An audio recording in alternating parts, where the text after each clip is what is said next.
내년 임관식 날 화장 잘 받게 해줘야겠다. 기대해라! 임관식을 불과 몇 시간 앞둔 밤 한 부사관 후보생은 동기생의 잔인한 폭행에 피멍으로 만신창이가 됩니다.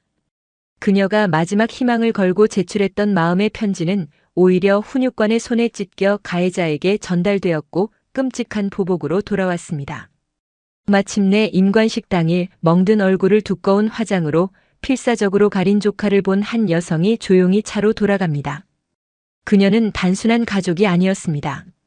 그녀는 부대장의 지휘 계통을 무시하고 이 모든 것을 뒤엎을 수 있는 육군수사단 광역수사대 팀장이었습니다.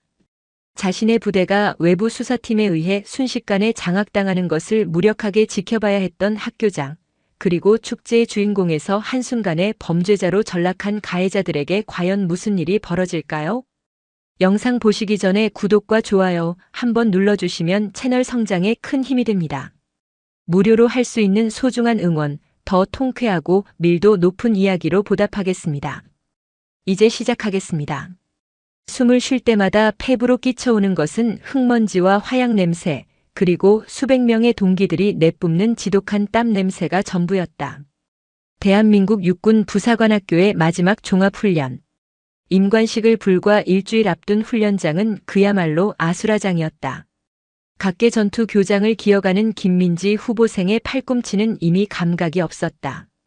찢어진 전투복 사이로 스며든 흙과 자갈이 피가 맺힌 상처를 파고들었지만 고통을 느낄 여유조차 없었다. 김민지 후보생. 동작 그만. 지금 그걸 포복이라고 하나? 이모가 군 수사단 간부면 포복도 대신해주나? 확성기를 타고 날아온 훈육관 황 중사의 비아냥 섞인 고함에 민지의 어깨가 돌처럼 굳었다. 주변의 모든 시선이 일제히 그녀에게로 향했다. 동정이나 걱정의 눈빛은 없었다. 그저 전연 때문에 또 전체가 고생하겠군 하는 지겨움과 냉소뿐이었다. 민지는 이를 악물고 흙바닥에 머리를 쳐박았다. 아닙니다. 목소리가 갈라져 나왔다. 목소리 그것밖에 안 나오나? 전 후보생, 김민지 후보생 때문에 훈련장 10분간 추가 포복 실시. 분노와 원망이 섞인 동기들의 거친 숨소리가 사방에서 들려왔다. 민지는 눈물이 터져 나오는 것을 막기 위해 아래 집술을 피가 나도록 깨물었다. 지옥은 바로 이곳이었다. 그리고 그 지옥의 중심에는 몇 주 전까지만 해도 가장 든든한 동기였던 박지현 후보생이 있었다. 박지현은 모두가 인정하는 에이스였다. 여자 후보생임에도 불구하고 체력 측정에서 남자들을 압도했고 굵고 카랑카랑한 목소리는 훈육관들의 신임을 얻기에 충분했다. 민지 역시 그런 박지현을 존경했고 따랐다. 문제는 그놈의 영상통화 한 번에서 시작되었다. 가족과의 주말 영상통화 시간. 민지의 어머니는 순진한 얼굴로 화면 너머의 딸에게 자랑스럽게 외쳤다. 우리 민지. 임관식 날 이모가 꼭 간대. 마침 그날 부대에 일이 있어서 들른다나 봐. 우리 서연이가 중령인데 육군수사단 팀장이래. 너 힘들게 하는 사람 있으면 다 말해.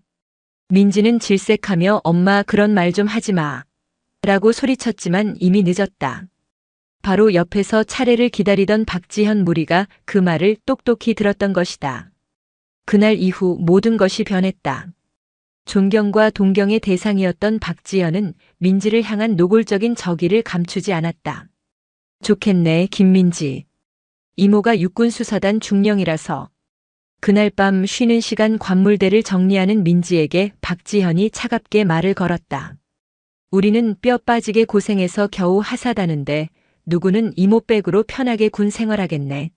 안 그래? 옆에 있던 최 후보생이 거들었다. 어쩐지 훈육관님들도 너한테는 좀 다르다 했어. 이게 다 백 때문이었구만. 아니야. 그런 거 절대 아니야. 민지는 당황해서 손을 내저었지만 박지현은 비웃음을 날렸다. 아니긴 뭐가 아니야. 재수 없는 년. 너는 그냥 내 존재 자체가 우리 같은 흙수저들 기만하는 거야. 그날 밤 악몽이 시작되었다. 훈육관들의 야간 순찰이 끝난 새벽 1시. 모두가 잠든 생활관에서 민지는 조용히 끌려나갔다. 눅눅한 세제 냄새와 곰팡이 냄새가 뒤엉킨 1층의 세탁 건조장. CCTV 사각지대인 그곳에서 민지는 처음으로 폭력의 공포를 마주했다. 야, 김민지. 박지현이 민지의 멱살을 거칠게 움켜쥐었다. 훈련으로 단련된 그녀의 악력은 민지가 숨을 쉬기 힘들 정도였다. 내가 그렇게 잘난 이모 둬서 좋겠다. 근데 어쩌나 여기선 내가 왕인데. 내 이모는 여기 없잖아. 지연아, 왜 이래? 내가 잘못했어. 내가. 닥쳐. 박지현의 손이 민지의 뺨을 후려쳤다. 짝 하는 소리가 눅눅한 공간을 울렸다. 민지는 귀가 먹먹해지며 차가운 시멘트 바닥에 쓰러졌다. 내가 뭘 잘못했는데? 말해봐, 이 빽 좋은 년아. 내가 잘못한 건 우리 앞에서 그 잘난 이모 얘기를 꺼내게 한 거야. 우리는 말이야, 이 임관식에 목숨 걸었어. 여기서 떨어지면 갈 데도 없다고. 근데 너 같은 년은 그냥 취미로 군대 온 것 같아서 말이야. 박지현의 발길질이 이어졌다. 그녀는 영리했다. 제복에 가려지는 복부와 옆구리, 허벅지만을 골라 찼다. 비명을 지르려 하면 입을 틀어막았고 반항하려 하면 머리채를 잡아 바닥에 내동댕이 쳤다. 민지는 그저 온몸을 웅크린 채 이 시간이 끝나기만을 빌었다. 임관식까지 일주일. 딱 일주일만 버티자. 그것이 민지가 할 수 있는 유일한 다짐이었다. 고통은 매일 밤 반복되었다. 박지현과 그 무리들은 민지를 조롱하고 짓밟는 것을 일종의 유의처럼 즐겼다. 훈련 중에 일부러 민지의 군장을 무겁게 만들었고 식사 시간에 몰래 발을 걸어 식판을 엎게 했다. 그럴 때마다 황 중사는 어김없이 민지만을 질책했다. 김민지 후보생, 동기들한테 피해주지 마라. 이모 얼굴에 먹칠할 건가. 박지현 무리는 뒤에서 조용히 낄낄거렸다. 민지는 깨달았다. 황 중사는 모든 것을 알거나 혹은 알면서도 방조하고 있었다. 그는 이 군기 바짝 든 박지현 후보생이 중대의 분위기를 잡는 것을 내심 즐기고 있었다.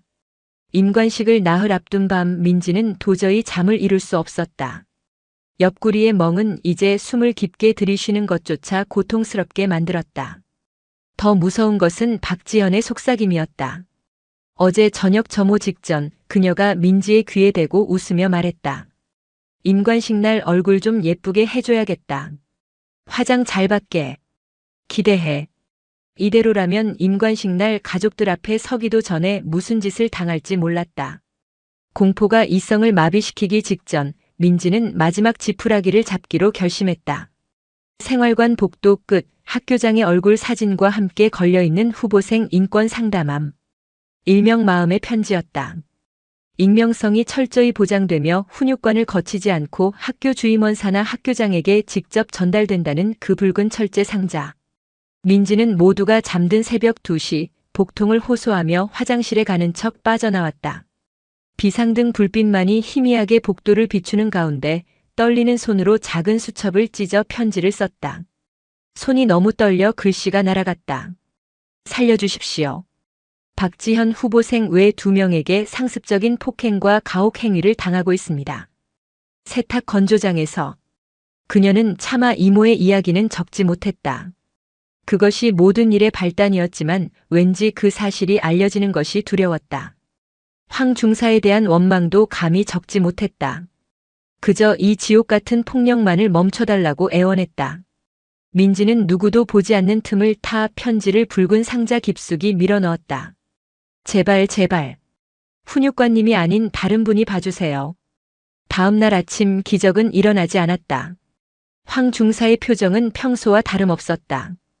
오히려 기분이 좋은 듯 콧노래까지 흥얼거렸다. 민지는 불안했다. 혹시 아직 편지를 못 본 걸까? 하지만 그 희미한 희망은 오후 훈련 시간에 산산조각 났다. 훈련장 구석에서 황 중사가 박지현 후보생을 따로 불러 이야기하는 것을 목격한 것이다. 둘의 거리는 멀었지만 황 중사가 박지현의 어깨를 툭툭 치며 인자하게 웃는 모습은 똑똑히 보였다. 그리고 박지현은 뒤돌아서며 민지를 향해 지옥의 악마와도 같은 섬뜩한 미소를 지어 보였다. 그날 밤 민지는 다시 세탁 건조장으로 끌려갔다. 이번에는 박지현 혼자가 아니었다. 그녀의 무리 4명이 민지를 완벽하게 포위했다. 야, 김민지. 박지현이 민지의 뺨을 가볍게 툭툭 쳤다. 내가 감히 날 찔러? 이게 같은 년이. 민지는 숨이 멎는 것 같았다. 마지막 동아줄이 썩은 밧줄이었음을, 아니 자신을 묶을 올감이었음을 깨달았다. 황 중사는 그 편지를 발견하고 즉시 찢어버렸다. 임관식을 코앞에 두고 이런 불미스러운 일이 터지는 것을 그는 원치 않았다. 자신의 경력에 흠집이 가는 것은 물론이고 상부에 보고하는 절차도 귀찮았다. 그는 박지현을 불렀다. 박 후보생. 김민지가 널 찔렀더군. 어린애 장난 같은데 아주 귀찮게 됐어. 안 그래도 자네 이모가 수사단에 있다고 해서 신경 쓰이는데 말이야. 임관식 전까지 시끄러운 소리 안 나오게 동기들 관리 잘해. 알지? 내가 박 후보생 믿는 거. 황 중사는 이것이 훈육이라고 생각했다. 훈육관님이 그러시더라. 요즘 애들 정신력이 빠져서 문제라고.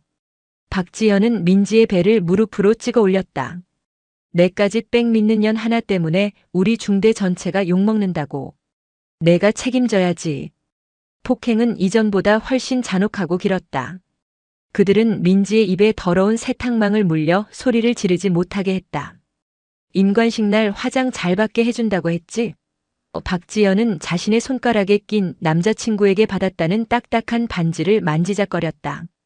그리고 그 반지를 낀 주먹으로 민지의 왼쪽 눈두덩이와 뺨을 망설임 없이 내리쳤다. 민지는 비명조차 지르지 못하고 바닥에 쓰러져 의식을 잃었다.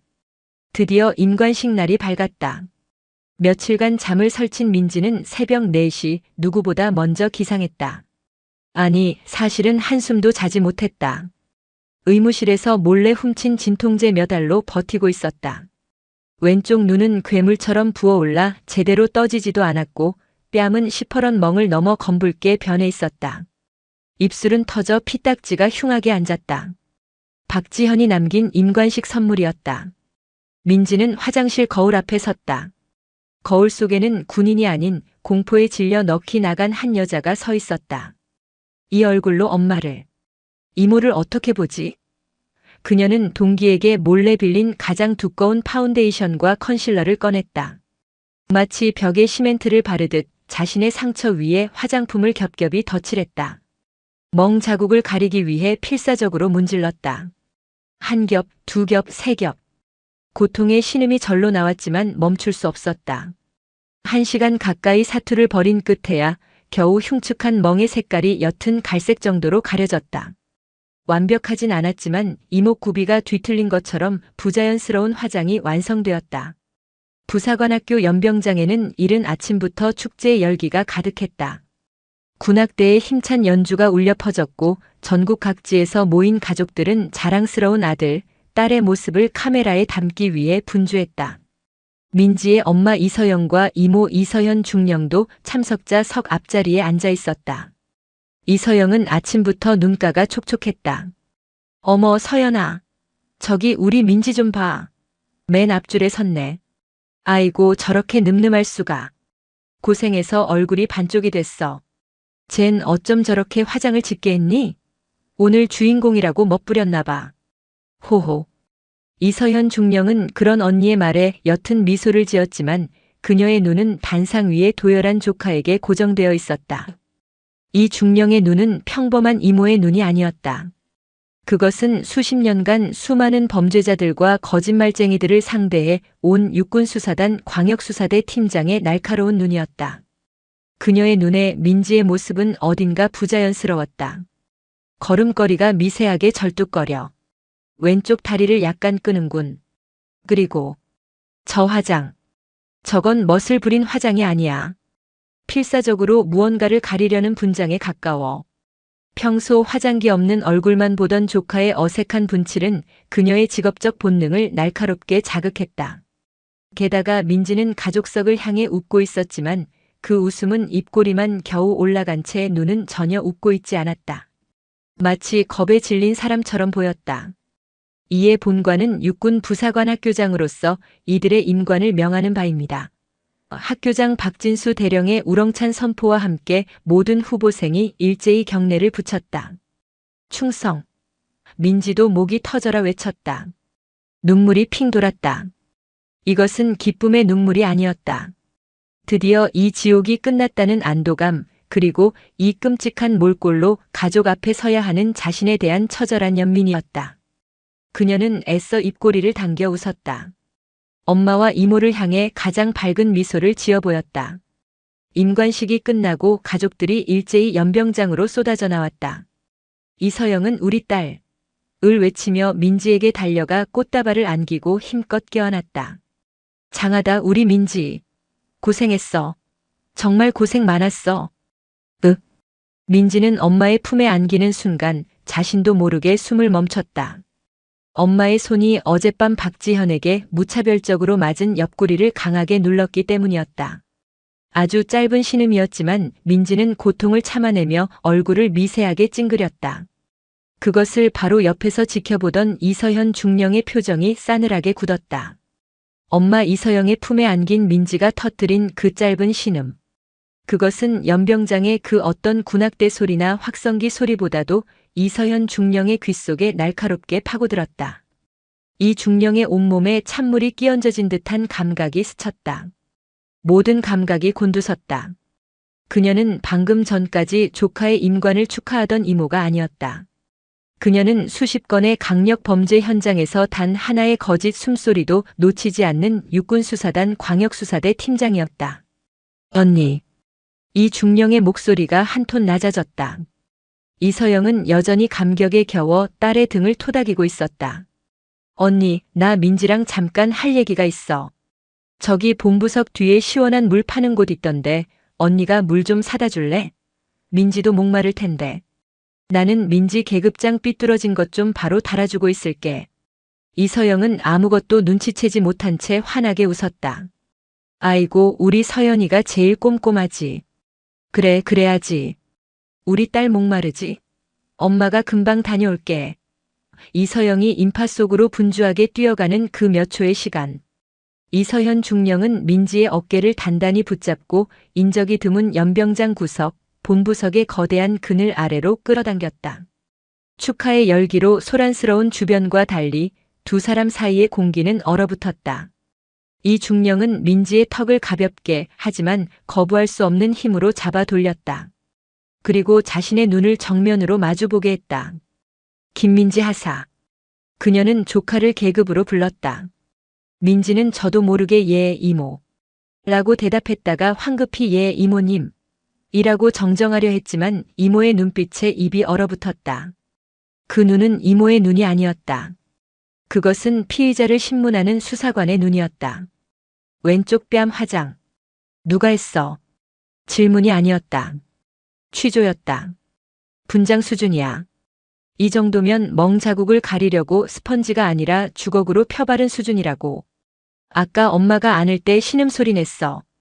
옆구리 맞았지. 걸어올 때 왼쪽 다리 미세하게 절었다. 허벅지나 정강이에도 상처가 있나 보군. 말해. 누가 그랬어? 그 순간 민지가 버티고 있던 마지막 둑이 무너져 내렸다. 지난 몇 주간 지옥 같은 공포를 견디게 했던 임관식만 끝나면이라는 주문이 깨져버렸다. 이모의 정확한 지적은 위로가 아니라 자신이 얼마나 처참한 상태인지를 확인시켜주는 선고와도 같았다. 이모. 흐흐. 민지는 그 자리에 주저앉아 어린아이처럼 울음을 터뜨렸다. 두껍게 바른 화장품이 눈물과 뒤엉켜 흉측하게 흘러내리기 시작했다. 이 중령은 말없이 민지 옆에 쪼그려 앉아 조카의 등을 천천히 하지만 단단하게 쓸어주었다. 주변의 시선이 느껴졌지만 그녀는 아랑곳하지 않았다. 울어. 다 울고 말해. 지금부터 내가 하는 모든 말은 이모가 아니라 육군수사단 수사관이 듣는 공식적인 진술이야. 똑똑히 말해야 해. 민지는 울음 섞인 목소리로 모든 것을 털어놓기 시작했다. 박지현 후보생의 이름 그리고 그녀의 무리들. 이모가 수사단 중령이라는 거. 그걸 듣고 나서부터 그녀는 그것이 모든 일의 발단이었다고 고백했다. 건조장에서의 상습적인 폭행, 인격 모독, 식판을 엎었던 일까지. 그리고 가장 절망적이었던 순간을 이야기했다. 마음이. 편지를 썼어요. 살려달라고. 인권 상담함에. 썼는데. 그런데 이중령의 목소리가 한층 더 낮아졌다. 방금 전까지 조카를 다독이던 손길이 멈췄다. 황 중사님이 그걸 박지연한테 말했어요. 이서연 중령의 눈에서 모든 온기가 사라졌다.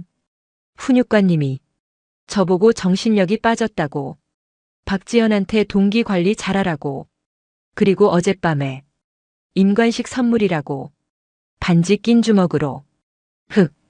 이것은 단순한 후보생 간의 폭행 사건이 아니었다.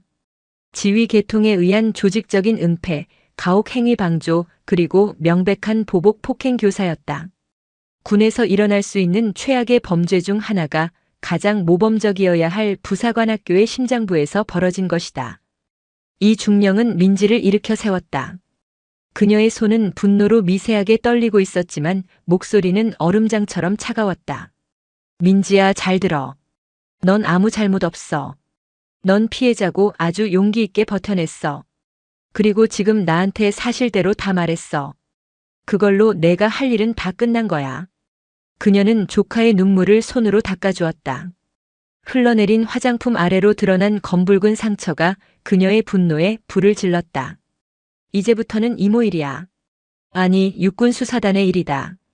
언니 오면 아무 말도 하지 말고 이모가 급한 군대 일 생겨서 먼저 차에 가 있으래라고만 전해. 그리고 즉시 내 차로 가. 문 잠그고 누구와도 대화하지 말고 전화도 받지 마. 내가 갈 때까지 차에서 한 발자국도 나오지 마. 이건 명령이야. 알겠나? 네. 네. 알겠습니다. 민지는 본능적으로 차렷 자세를 취하며 대답했다.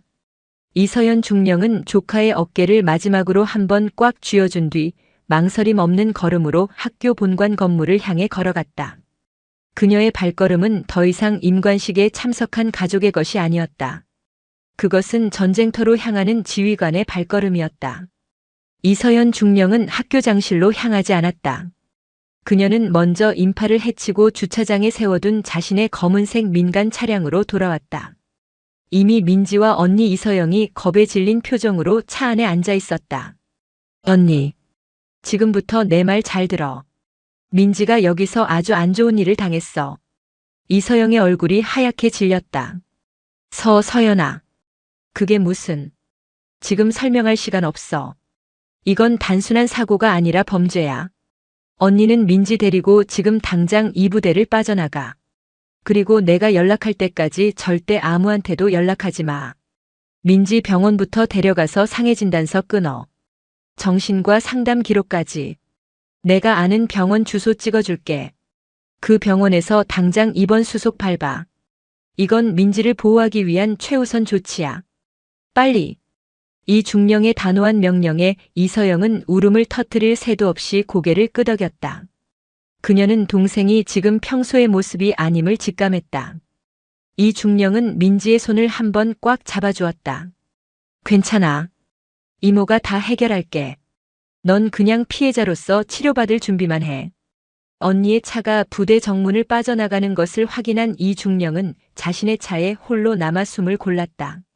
그리고 암호화된 군용 휴대전화를 꺼내 단축번호 1번을 길게 눌렀다. 육군 수사단장, 그녀의 직속 상관이자 그녀를 가장 신뢰하는 지휘관이었다. 단장님 충성. 이서연 중령입니다. 이 중령. 조카 임관식이라고 휴가 내지 않았나? 축하하네. 감사합니다.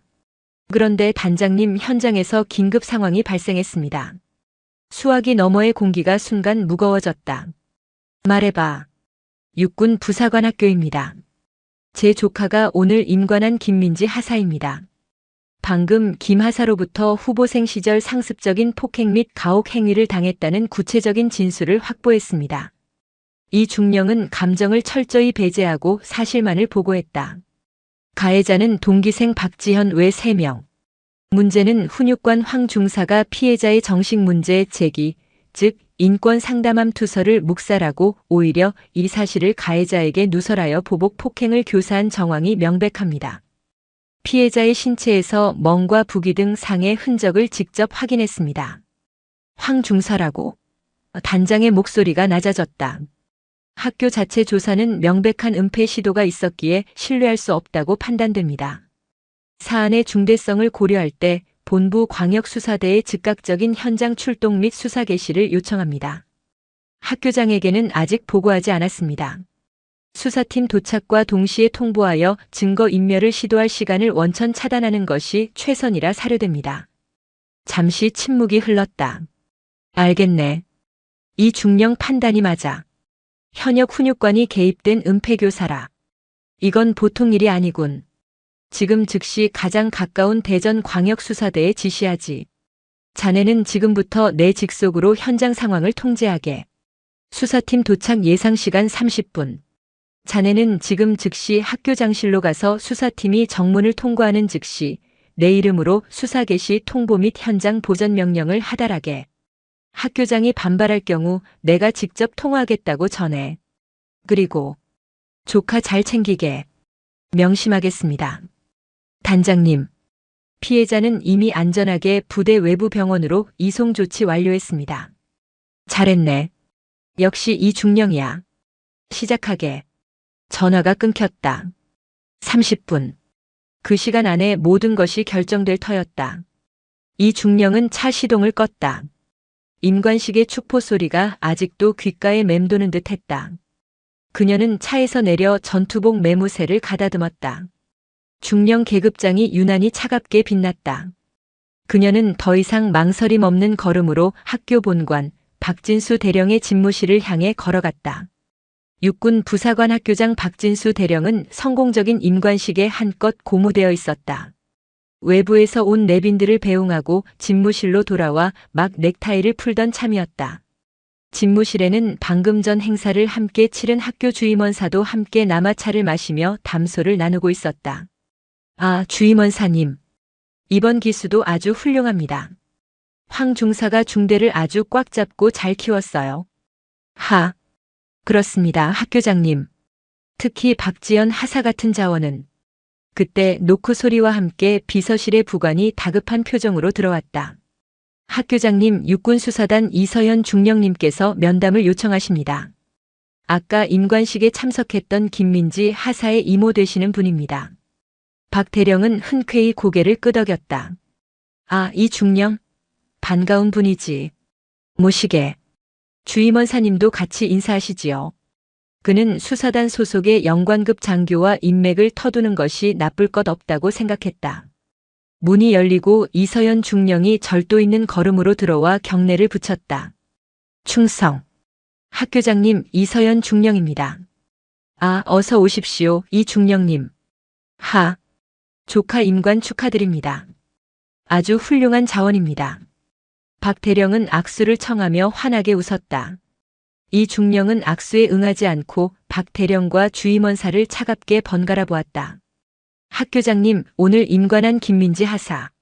제 조카입니다. 알고 있습니다. 훌륭. 이게 학교장님께서 훌륭하다고 말씀하신 자원의 현재 상태입니다. 이 중령은 말을 끊고 자신의 휴대전화를 들어 박 대령의 책상 위에 내려놓았다. 방금 전 민지에게서 전송받은 사진이었다. 화장을 지우자 드러난 끔찍한 멍 자국과 부어오른 뺨, 피딱지가 앉은 입술. 박 대령과 주임원사의 미소가 동시에 얼굴에서 사라졌다. 이게 어찌 된 일입니까? 훈련 중에 다친 겁니까?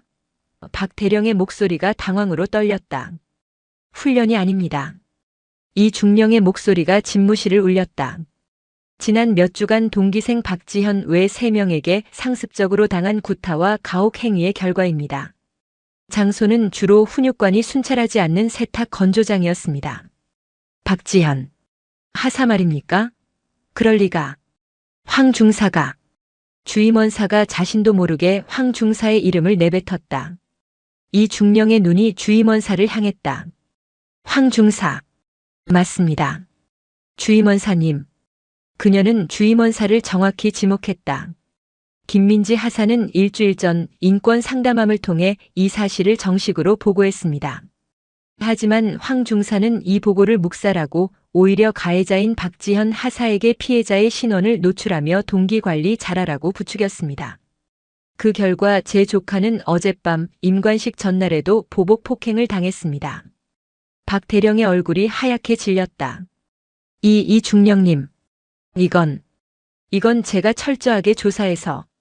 늦으셨습니다, 학교장님. 이 중령은 박대령의 말을 다시 한번 잘랐다. 저는 지금 이 자리에 김민지 하사의 이모로 온 것이 아닙니다. 육군수사단 광역수사대 팀장 이서현 중령으로 온 것입니다. 박대령은 숨이 멎는 것 같았다. 방금 전 육군수사단장님께 본 사안의 심각성을 보고드렸습니다. 학교 자체 조사는 명백한 은폐 시도가 있었기에 신뢰할 수 없다고 판단, 본부 광역수사팀에 즉각적인 수사 개시를 요청했습니다.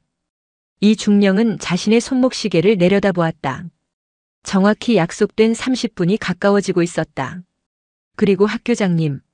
이 중령이 박대령을 차갑게 바라보았다. 제 수사팀이 지금 막 정문을 통과하고 있다는 보고를 받았습니다. 지금부터 이 부사관학교는 지휘 대상이 아닌 수사 대상입니다. 육군수사단장님 명령입니다. 현 시간부로 본교 소속 황중사, 박지현 하사, 최미영 하사, 이수진 하사를 직무 정지 및 격리 조치하며 학교 본부 및 생활관 일부를 수사 목적으로 통제합니다. 학교장께서는 관련자 전원에게 현 위치 대기 및 모든 증거물 보전 명령을 내려주시기 바랍니다. 지금부터 모든 증거물에 대한 접근은 수사단에 의해서만 통제됩니다. 박진수 대령과 주임원사는 그 자리에 얼어붙었다. 바로 그때 집무실 전화기가 요란하게 울리기 시작했다. 위병소에서 걸려온 다급한 전화였다. 박진수 대령의 집무실 전화기가 비명처럼 울려 퍼졌다. 위병소에서 걸려온 다급한 목소리가 수화기를 뚫고 나왔다. 학교장님, 지금 육군수사단 차량 여러 대가 정문을 이미 통과했습니다. 본관으로 향하고 있습니다. 이게 무슨... 박 대령은 수화기를 든 채 그 자리에 얼어붙었다. 땀이 등줄기를 타고 흘렀다. 함께 있던 주임원사 역시 사색이 되어 입술만 달싹였다. 이서현 중령은 그 모습을 지켜보며 자신의 군용 휴대전화를 꺼내 들었다. 그녀는 더 이상 학교장이나 주임원사에게 말하지 않았다. 그녀는 이미 현장 지휘관 모드로 들어가 있었다. 팀장 박소령인가? 나 이서현 중령이다. 현재 학교장실. 학교장 및 주임원사에게 수사 개시 통보 완료했다. 저항은 없다. 그녀의 목소리는 집무실의 공기를 얼렸다. 1팀은 즉시 본관 3층 좌측 훈육관 황중사 사무실로 진입한다. 황중사 본인은 현재 임관식 뒤풀이 장소인 PX 후방 식당에 있을 확률이 높다. 2팀이 즉시 신병 확보한다. 저항 시 무력 사용 허가한다. 3팀은 즉시 생활관 구역으로 이동, 박지현, 최미영, 이수진 하사의 신병을 확보한다. 가해자들은 현재 가족들과 함께 있다. 최대한 조용하고 신속하게 분리하여 본관 회의실로 연행한다. 지금부터 모든 절차는 코드 1 증거 인멸 방지 최우선이다. 알겠나? 명심하겠습니다. 이 중령이 전화를 끊는 것과 동시에 본관 복도 밖에서 육중한 군합발 소리와 함께 다급한 외침이 들려왔다.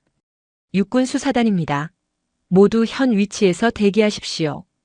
박 대령의 집무실 문이 거칠게 열리고 육군수사단 검은색 활동복을 입은 수사관들이 들이닥쳤다.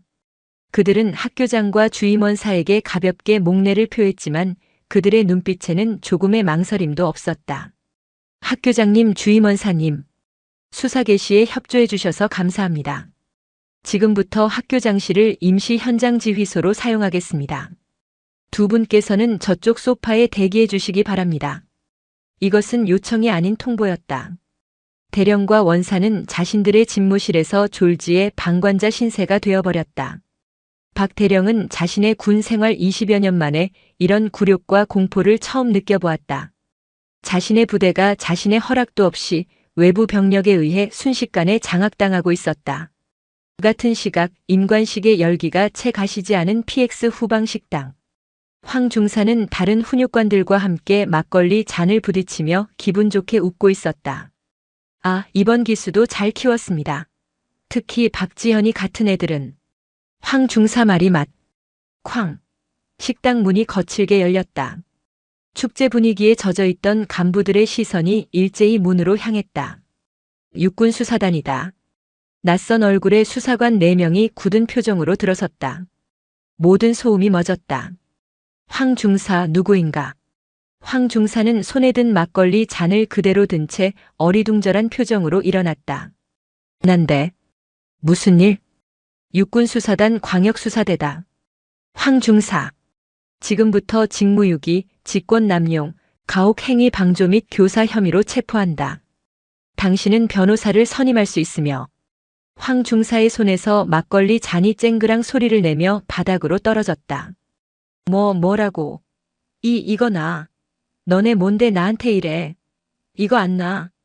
황 중사는 거칠게 저항했지만 훈련으로 단련된 수사관 2명이 그의 양팔을 뒤로 꺾어 순식간에 제압했다. 함께 있던 훈육관들은 그저 공포에 질린 눈으로 자신들의 동료가 범죄자처럼 끌려나가는 모습을 지켜볼 뿐이었다. 생활관 구역은 더한 혼란에 휩싸였다. 박지연은 자신의 부모님, 친척들과 함께 자랑스럽게 하사 계급장을 보여주며 웃고 있었다. 우리 딸 정말 장하다. 엄마가. 박지연 하사. 낮고 조용한 목소리가 그들의 대화를 끊었다. 정장 차림의 수사관 배지를 보여준 2명의 남녀가 그들 앞에 서 있었다. 육군수사단입니다. 잠시 저희와 함께 가셔야겠습니다. 박지현의 부모님이 당황하며 앞을 막아섰다. 무슨 일이시죠? 우리 딸한테 왜? 박지현 하사. 상습 폭행 및 가혹행위 혐의로 연행합니다.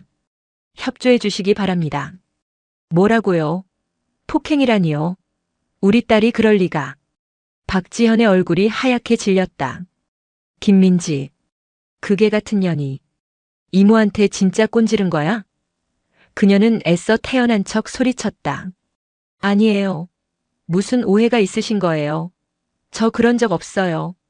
모든 진술은 조사실에서 하시기 바랍니다. 수사관들은 박지현의 부모를 정중하지만 단호하게 밀어내고 박지현의 양팔을 붙잡았다. 수많은 가족과 동기들이 지켜보는 앞에서 방금 전까지 에이스로 칭송받던 그녀는 수사관들에게 붙들려 끌려나갔다. 그녀의 부모는 지연아. 이게 무슨 일이야? 라고 외치며 뒤따르려 했지만 다른 수사관이 앞을 막아섰다. 부모님. 죄송하지만 지금부터 수사 통제 구역입니다. 본관으로 가셔서 대기해 주십시오. 최미영과 이수진, 박지연의 공범들 역시 각자의 가족들 앞에서 동일한 방식으로 연행되었다. 임관식의 환희와 영광은 단 10분 만에 공포와 수치심으로 뒤바뀌었다. 이서현 중령은 임시 지휘소가 된 학교장실 창밖으로 이 모든 광경을 차갑게 내려다보고 있었다. 박진수 대령은 소파에 앉아 마른 세수만 반복하고 있었다. 그의 왕국은 이렇게 무너지고 있었다. 수사팀의 움직임은 거대하고 정밀한 기계와도 같았다. 신병이 확보되는 즉시 증거 확보팀이 동시다발적으로 움직였다. 이서현 중령이 가장 먼저 지시한 곳은 황 중사의 사무실이었다. 팀장님, 이겁니다. 디지털 포렌식 요원이 황 중사의 책상 서랍 가장 깊숙한 곳을 뒤지다 소리쳤다. 서랍 바닥에는 다른 서류들 밑에 깔린 손으로 마구 찢어버린 종이 조각들이 숨겨져 있었다. 황 중사는 민지의 편지를 찢어 쓰레기통에 버렸다가 누군가 볼 것을 우려해 다시 꺼내 서랍 깊숙한 곳에 처박아둔 것이었다. 완벽한 증거 인멸 시도이자 동시에 가장 멍청한 증거 보존이었다. 이서현 중령은 즉시 장갑을 끼고 그 종이 조각들을 집어들었다. 살려주십시오. 박지현. 피가 거꾸로 솟는 분노를 억누르며 명령했다. 즉시 원본 확보 후 본부 보건반에 전송해. 30분 내로 내용 전체 복원해내. 알겠습니다. 동시에 황 중사의 사무실 컴퓨터 본체와 개인 휴대전화는 즉시 압수되어 현장 포렌식 차량으로 옮겨졌다. 디지털 증거 분석팀이 즉시 작업에 착수했다. 황 중사가 설정한 단순한 비밀번호는 1분도 안 되어 뚫렸다. 검색 기록 복원 중입니다. 나왔습니다. 요원의 목소리가 다급해졌다. 후보생 폭행 사건 처리 절차, 경미한 가혹행위 징계 수위, 수사단 내사 시 대응 요령. 황 중사가 사건을 인지하고 은폐하기 위해 필사적으로 정보를 찾아본 흔적들이었다. 메신저 기록입니다. 박지현 하사와 나눈 대화 내용 확보. 모든 수사관들의 시선이 모니터에 집중되었다. 이서현 중령도 그 뒤에 서서 화면을 응시했다. 황 중사 박 후보생. 김민지가 널 찔렀더군. 황 중사 안 그래도 걔 이모가 수사단 쪽이라 신경 쓰이는데. 귀찮게 됐어. 박지현. 황 중사 임관식 얼마 안 남았다. 시끄럽게 만들지 마라. 내가 믿는 거 알지? 박지현 명심하겠습니다. 훈육관님. 박지현 확실하게 교육하겠습니다. 이서현 중령은 주먹을 너무 세게 쥐어 손톱이 손바닥을 파고드는 것도 몰랐다. 교육. 그 단어가 의미하는 것을 모를 리 없었다. 이것은 황 중사가 박지현에게 보복 폭행을 지시하거나 최소한 묵인, 교사한 결정적인 증거였다. 같은 시각 또 다른 팀이 1층의 낡은 세탁 건조장을 통제하고 있었다. 수사관들은 모든 조명을 차단하고 특수 시약인 루미노를 분사하기 시작했다. 그리고 자외선 램프를 비추자 어둠 속에서 지옥의 풍경이 드러났다. 팀장님, 이건 시멘트 바닥 곳곳, 특히 배수구 근처와 세탁기 뒤편의 후미진 구석에서 섬뜩한 푸른색 형광 반응이 광범위하게 나타났다. 민지가 흘린 피가 닦아내려 했음에도 불구하고 그 흔적을 고스란히 드러내고 있었다. 그들은 민지의 머리채를 잡고 내동댕이 쳤던 벽면에서도 동일한 혈흔 반응을 찾아냈다.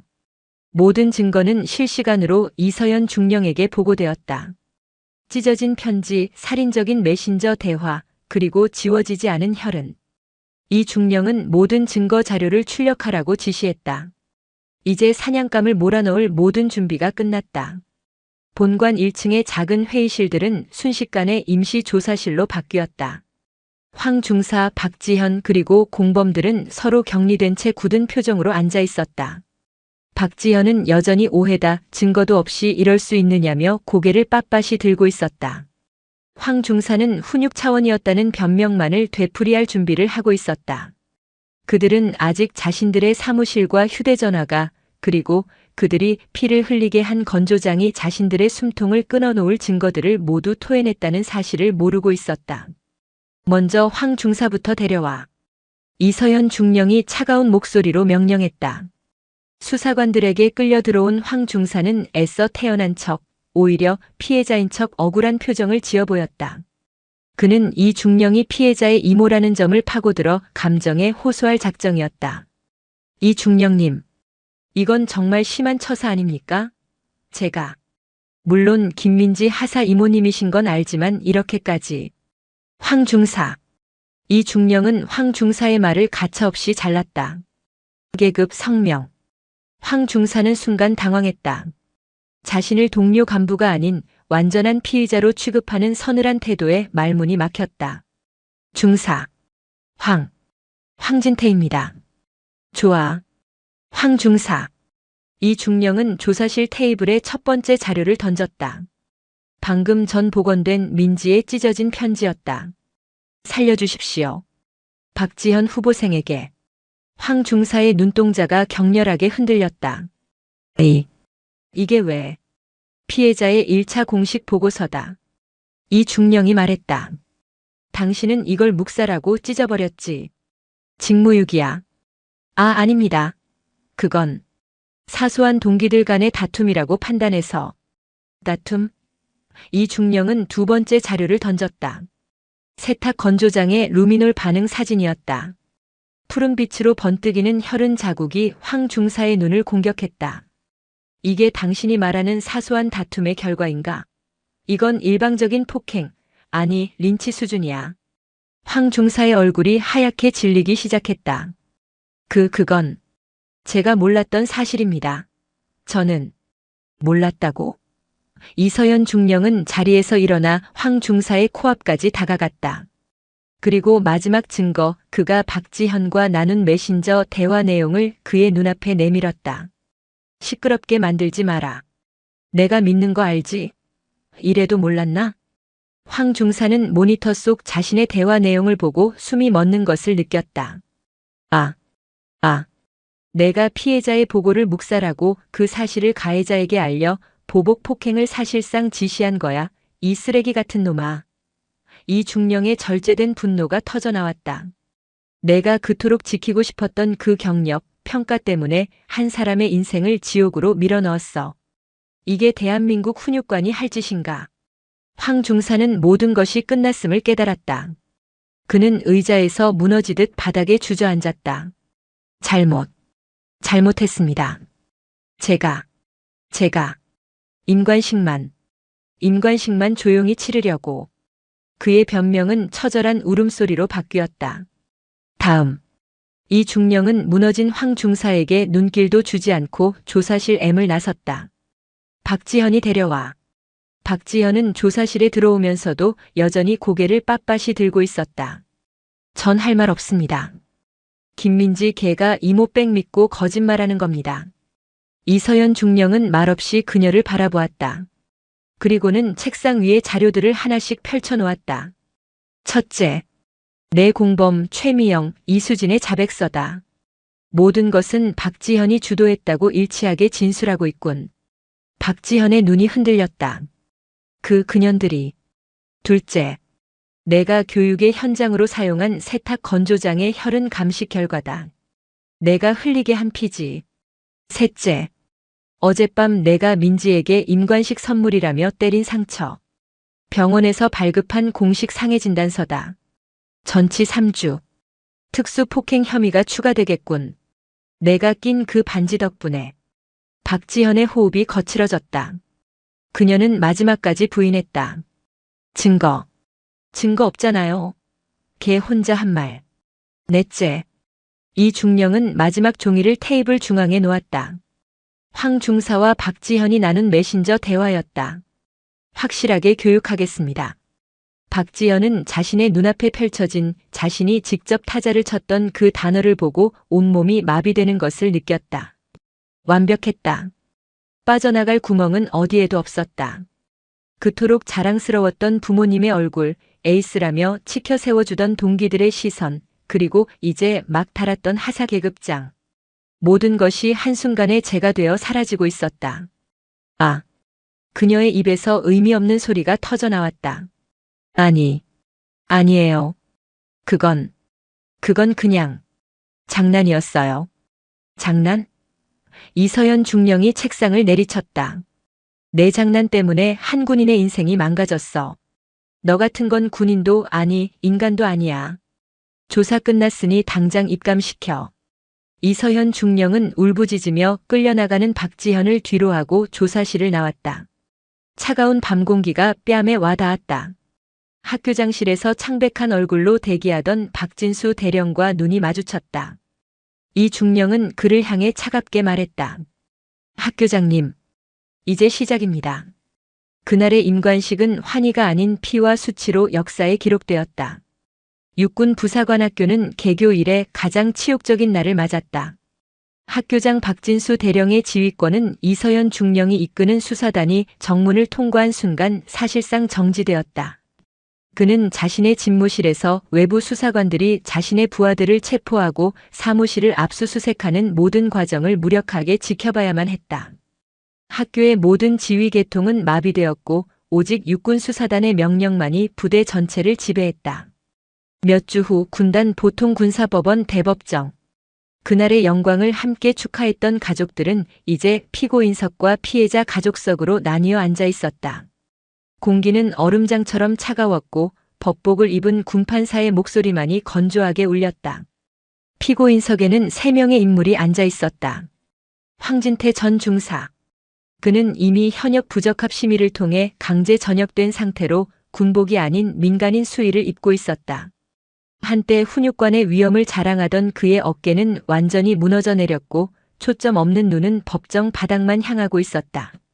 그리고 박지현, 최미영, 이수진. 그들은 하사가 아닌 전 후보생 신분이었다. 임관은 그날부로 즉각 취소되었고 그들은 하사 계급장을 달아본 지 불과 몇 시간 만에 불명예스럽게 군 신분을 박탈당했다. 그들의 부모는 방청석에서 차마 고개도 들지 못한 채 흐느끼고 있었다. 군검사가 자리에서 일어났다. 존경하는 재판장님. 이번 사건은 대한민국 육군의 명예를 실추시킨 것은 물론 한 인간의 존엄성을 무참히 짓밟은 흉악한 범죄입니다. 군검사는 준비한 증거들을 하나씩 제시했다.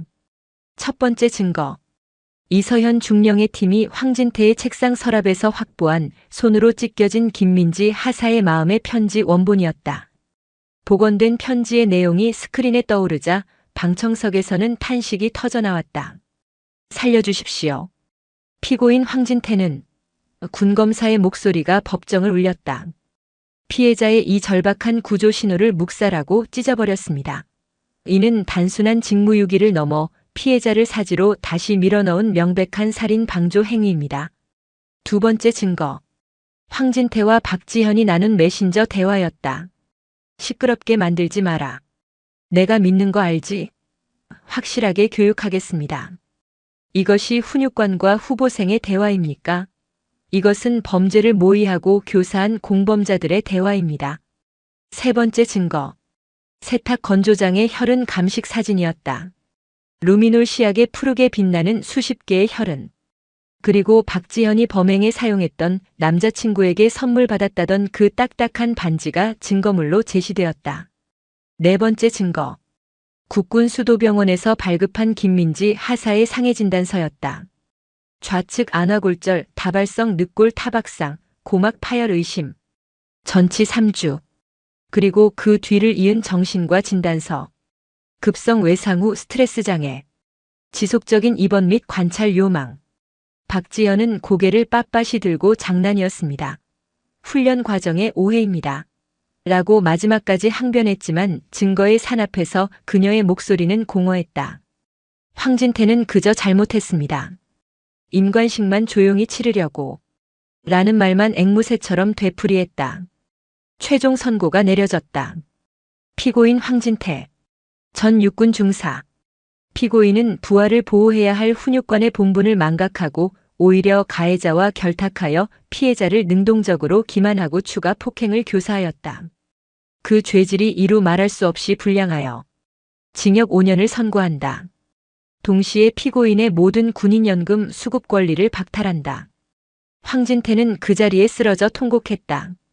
징역 5년보다 20년 넘게 부어온 연금이 박탈된다는 선고가 그의 남은 인생 전부를 무너뜨렸다. 피고인 박지현. 전 부사관 후보생.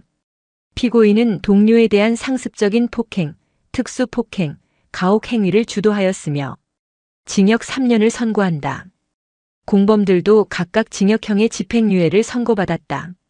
학교장 박진수 대령은 법정에 서지 않았다. 하지만 그는 이미 군인으로서 가장 치욕적인 처벌을 받았다.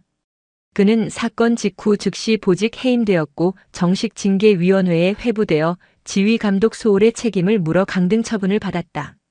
대령에서 중령으로 강등된 그는 남은 군 생활을 아무런 권한도 없는 정책연구관 신세로 마감하게 되었다. 그의 화려했던 경력은 그렇게 끝났다. 국군 수도병원 1인실. 김민지 하사는 창밖을 멍하니 바라보고 있었다. 모든 재판이 끝났지만 그녀의 시간은 여전히 그 눅눅한 세탁 건조장에 멈춰 있었다. 작은 소리에도 경기를 일으켰고 군복만 봐도 호흡이 가빠졌다. 그녀의 손에는 의병 전역 심사위원회 의결서가 들려 있었다.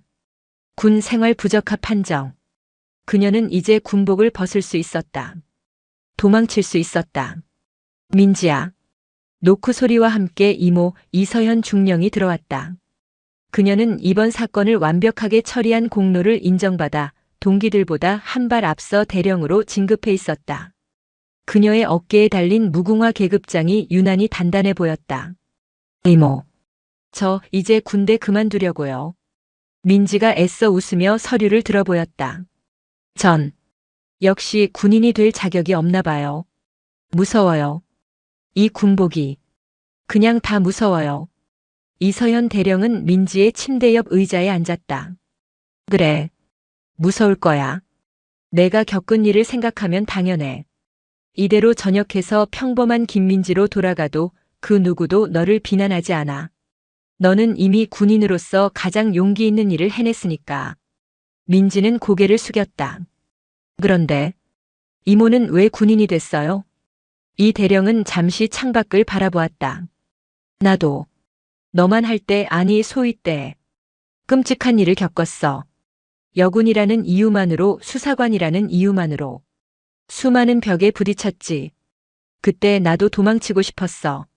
이 더러운 조직을 떠나고 싶었어. 그녀는 민지의 손을 잡았다. 그런데 민지야. 도망치면 그놈들이 이기는 거야. 내가 떠난 그 자리에 또 다른 황 중사, 또 다른 박지현이 들어와서 제2, 제3의 피해자를 만들어내겠지. 난 그게 싫었어. 이 대령은 가방에서 서류철 하나를 꺼냈다. 이거 봐. 그것은 민지가 썼던 찢어진 마음의 편지 복원 사본이었다. 내가 실패한 게 아니야. 너를 지켜주지 못한 이 낡아빠진 시스템이 실패한 거지. 나는 이 시스템을 바꾸려고 해. 그녀는 민지에게 새로운 보직 제안서를 내밀었다. 육군수사단 전입 요망. 떠나도 돼.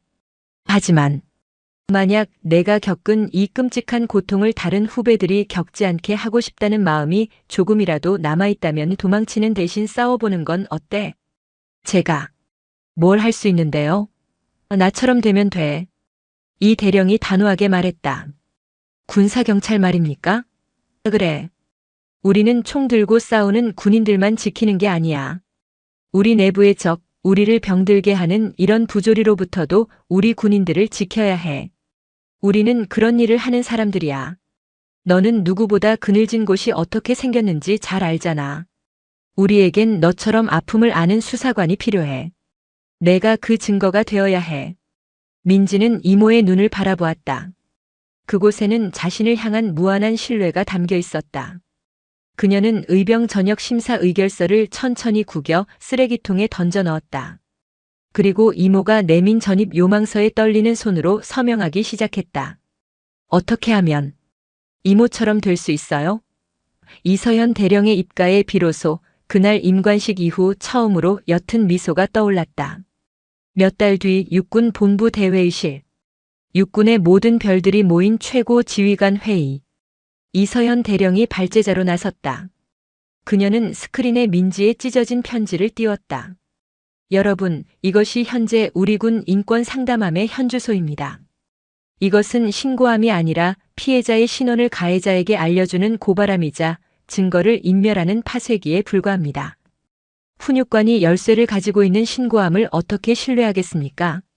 회의장이 술렁였다. 한올로 장군이 불쾌한 듯 마이크를 잡았다.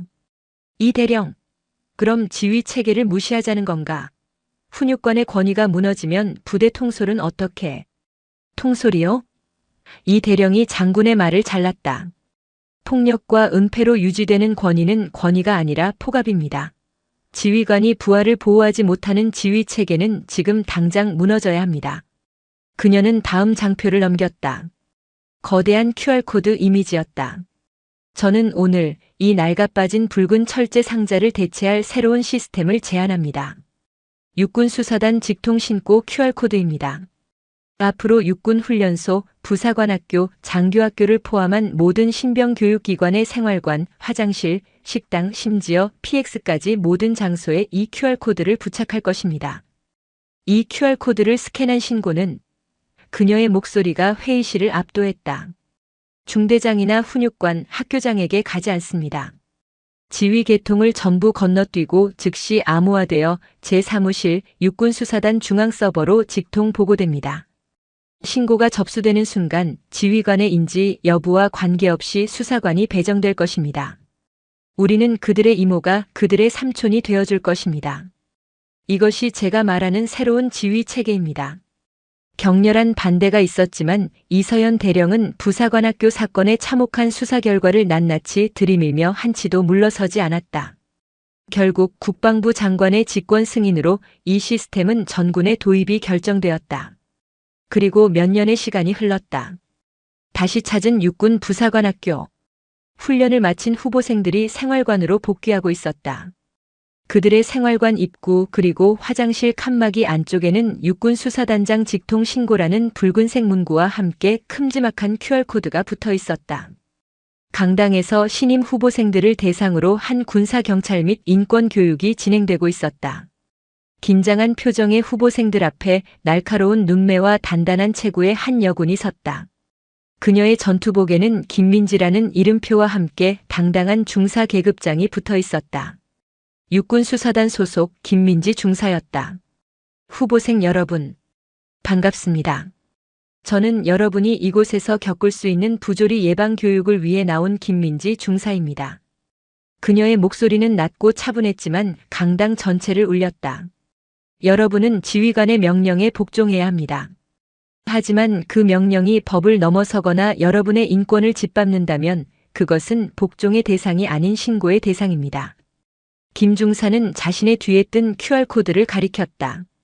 여러분의 선임은 왕이 아니고 훈육관은 판사가 아닙니다. 만약 부당한 일을 당했다면 보고하십시오. 만약 그 보고가 묵살당했다면 더 크게 외치십시오. 이 직통 라인을 통해 저희에게 직접 알려주십시오.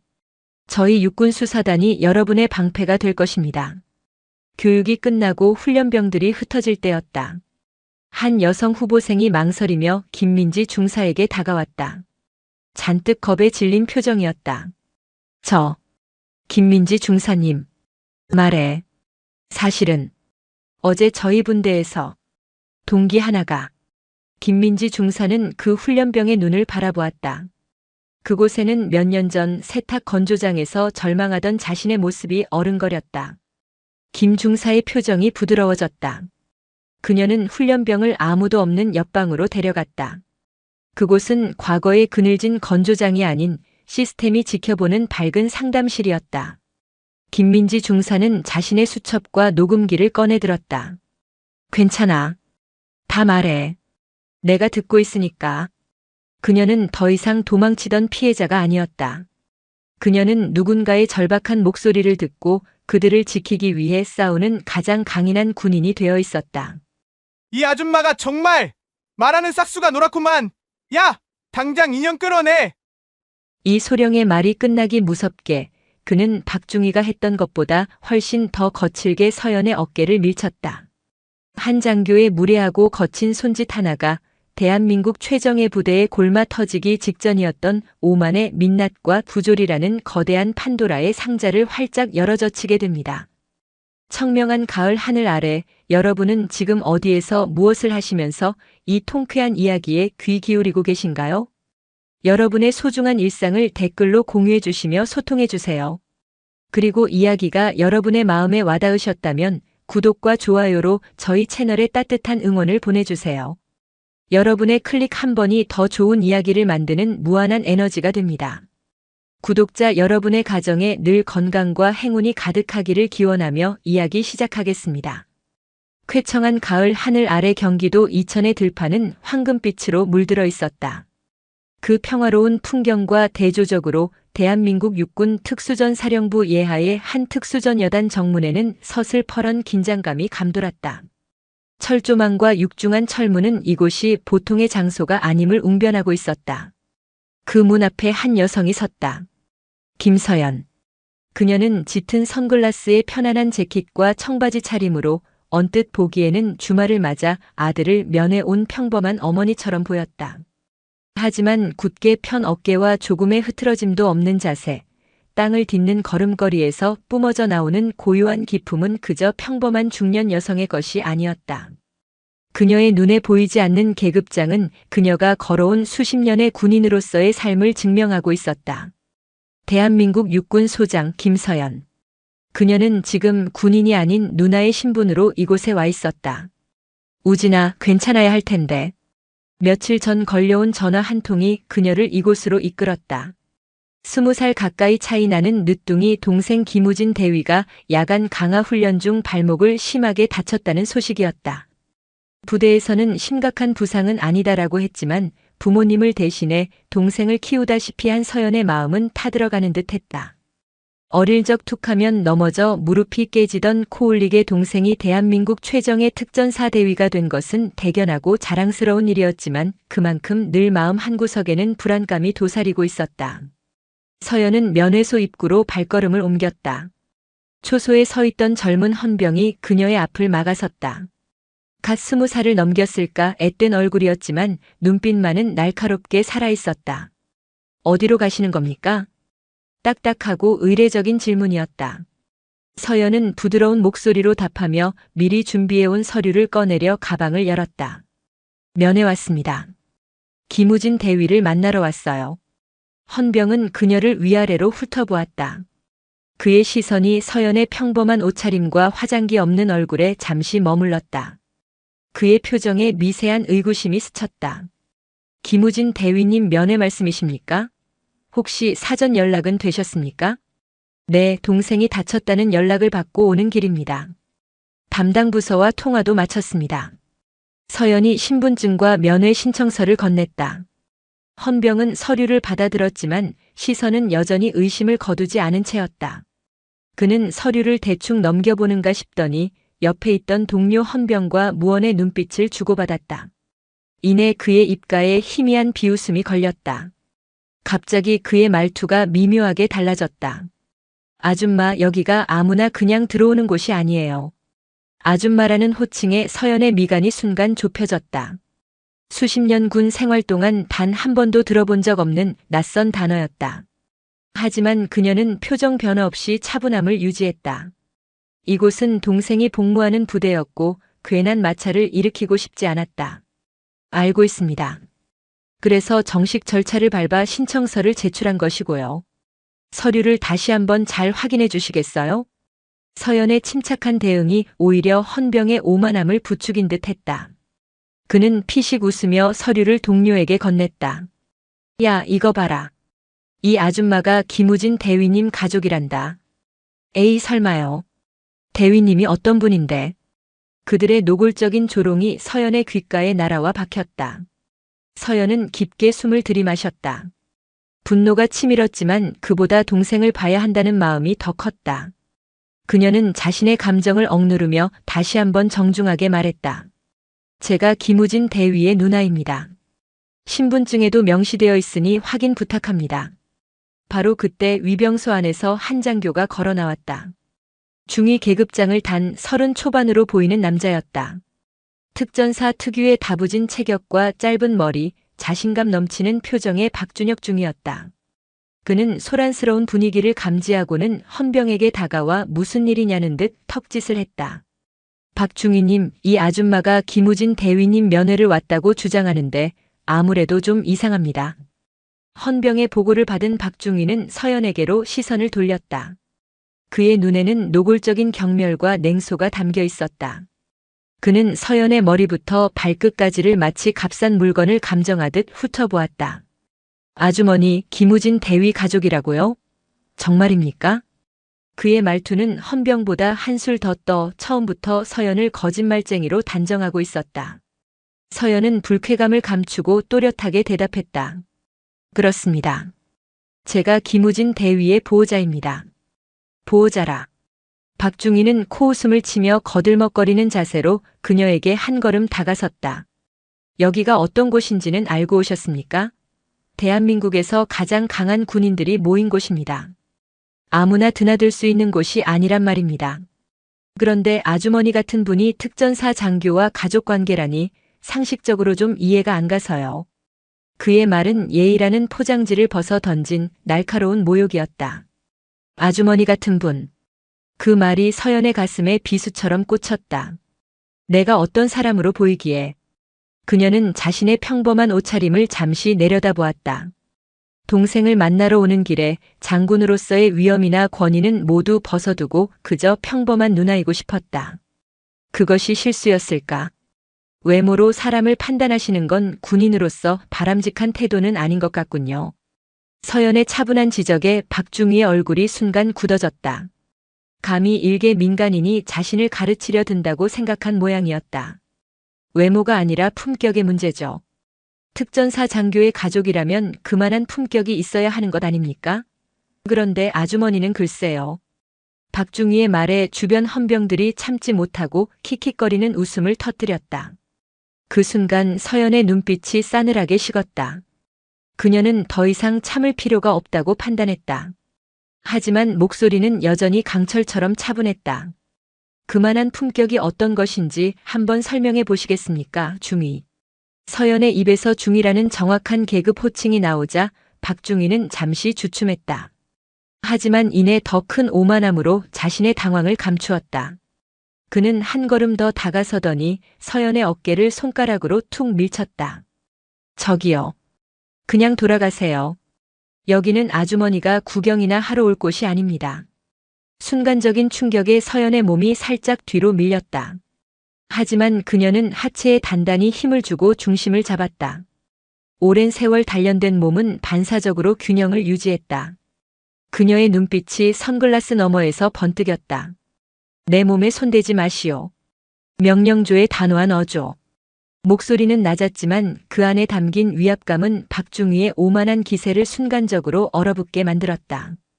박중희는 자신의 손이 밀쳐진 것도 아닌데 마치 전기에 감전된 듯한 느낌에 저도 모르게 손을 거뒀다. 그러나 곧바로 자존심이 상한 듯 얼굴을 붉혔다. 뭐라고? 지금 군인한테 명령하는 거야? 아줌마가 뭔데? 박중희가 다시 그녀를 밀치기 위해 손을 뻗는 순간 서연은 번개처럼 그의 손목을 낚아챘다. 엄청난 속도와 정확성이었다. 악! 박중희의 입에서 짧은 비명이 터져 나왔다. 서연의 소나귀는 가늘었지만 마치 강철 클램프로 조이는 듯한 엄청난 악력이 느껴졌다. 그는 손목을 비틀어 빼내려 했지만 꿈쩍도 하지 않았다. 오히려 움직이려 할수록 뼈마디가 으스러지는 듯한 고통이 밀려왔다. 군인은 민간인을 보호해야 할 의무가 있지 함부로 위력을 행사하라고 있는 존재가 아닐 텐데. 서연이 조용히 말하며 그의 손목을 놓아주었다. 박중희는 비틀거리며 두어 걸음 물러나 고통스럽게 손목을 어루만졌다. 그의 얼굴은 당황과 분노 그리고 약간의 공포로 뒤섞여 있었다. 주변의 헌병들 역시 눈앞의 상황을 믿을 수 없다는 듯 입을 벌리고 있었다. 저 가냘픈 여인의 어디에서 저런 힘이 나온단 말인가. 지금 군시설 내에서 장교에게 폭력을 행사하다니. 당장 경비대에 넘겨야겠어. 박중희가 창피함을 감추기 위해 목소리를 높였다. 서연은 천천히 선글라스를 벗었다. 가을 햇살 아래 드러난 그녀의 맨얼굴은 평범했지만 그 눈빛만은 비범했다. 수많은 세월의 연륜과 강인한 의지, 그리고 모든 것을 꿰뚫어 보는 듯한 날카로운 통찰력이 담긴 눈이었다. 폭력이라. 내가 먼저 위협을 가했습니까? 아니면 중희가 먼저 내 몸에 손을 댔습니까? 신고하고 싶으면 얼마든지 하세요. 누가 더 곤란해질지는 지켜보면 알게 되겠지. 그녀의 목소리에는 조금의 흔들림도 없었다. 오히려 모든 상황을 지배하는 듯한 여유마저 느껴졌다. 박중희는 그 기세에 눌려 아무 말도 하지 못했다. 그때 위병소 너머에서 더 높은 계급의 장교가 나타났다. 소령 계급장을 단 40줄의 이태영 소령이었다. 그는 부대 내에서 강압적이고 권위적이기로 소문난 인물이었다. 무슨 소란이야? 이태영 소령의 호통에 박준혁 중위는 마치 구원자라도 만난 듯 달려가 상황을 보고했다. 그의 설명에는 서연이 먼저 폭력을 휘두른 것처럼 교묘한 과장이 섞여 있었다. 이 소령은 보고를 듣는 내내 서연을 탐탁지 않은 눈으로 훑어보았다. 그러니까 저 아주머니가 특전사 가족이라고 사칭하면서 소란을 피우고 있다는 건가? 그렇습니다. 심지어 군 장교에게 폭력까지 행사했습니다. 이 소령은 콧방귀를 뀌며 서연에게 다가왔다. 그는 박중희보다 더 노골적으로 그녀의 행색을 비웃었다. 아주머니, 어딜 감히 신성한 군부대에서 행패야. 특전사가 뭔지는 알고 나오셨나? 서연은 이태영 소령을 조용히 응시했다. 계급이 더 높을 뿐 박중희와 똑같은 오만함으로 가득 찬 눈빛이었다. 소령, 특전사의 정신이 무엇이라고 생각하시오? 갑작스러운 서연의 반문에 이 소령은 잠시 당황했지만 이내 거만한 표정으로 답했다. 부국 강병 멸사봉공. 그딴 건 인터넷만 찾아봐도 다 나옵니다. 그런 걸 외워와서 가족 행세라도 하려는 모양인데. 우리 특전사는 아주머니 같은 일반인과는 격이 다릅니다. 서연의 입가에 씁쓸한 미소가 번졌다. 일반인 격이 다르다. 그들이 내뱉는 말들은 군이 국민과 얼마나 멀어져 있는지를 보여주는 듯 했다.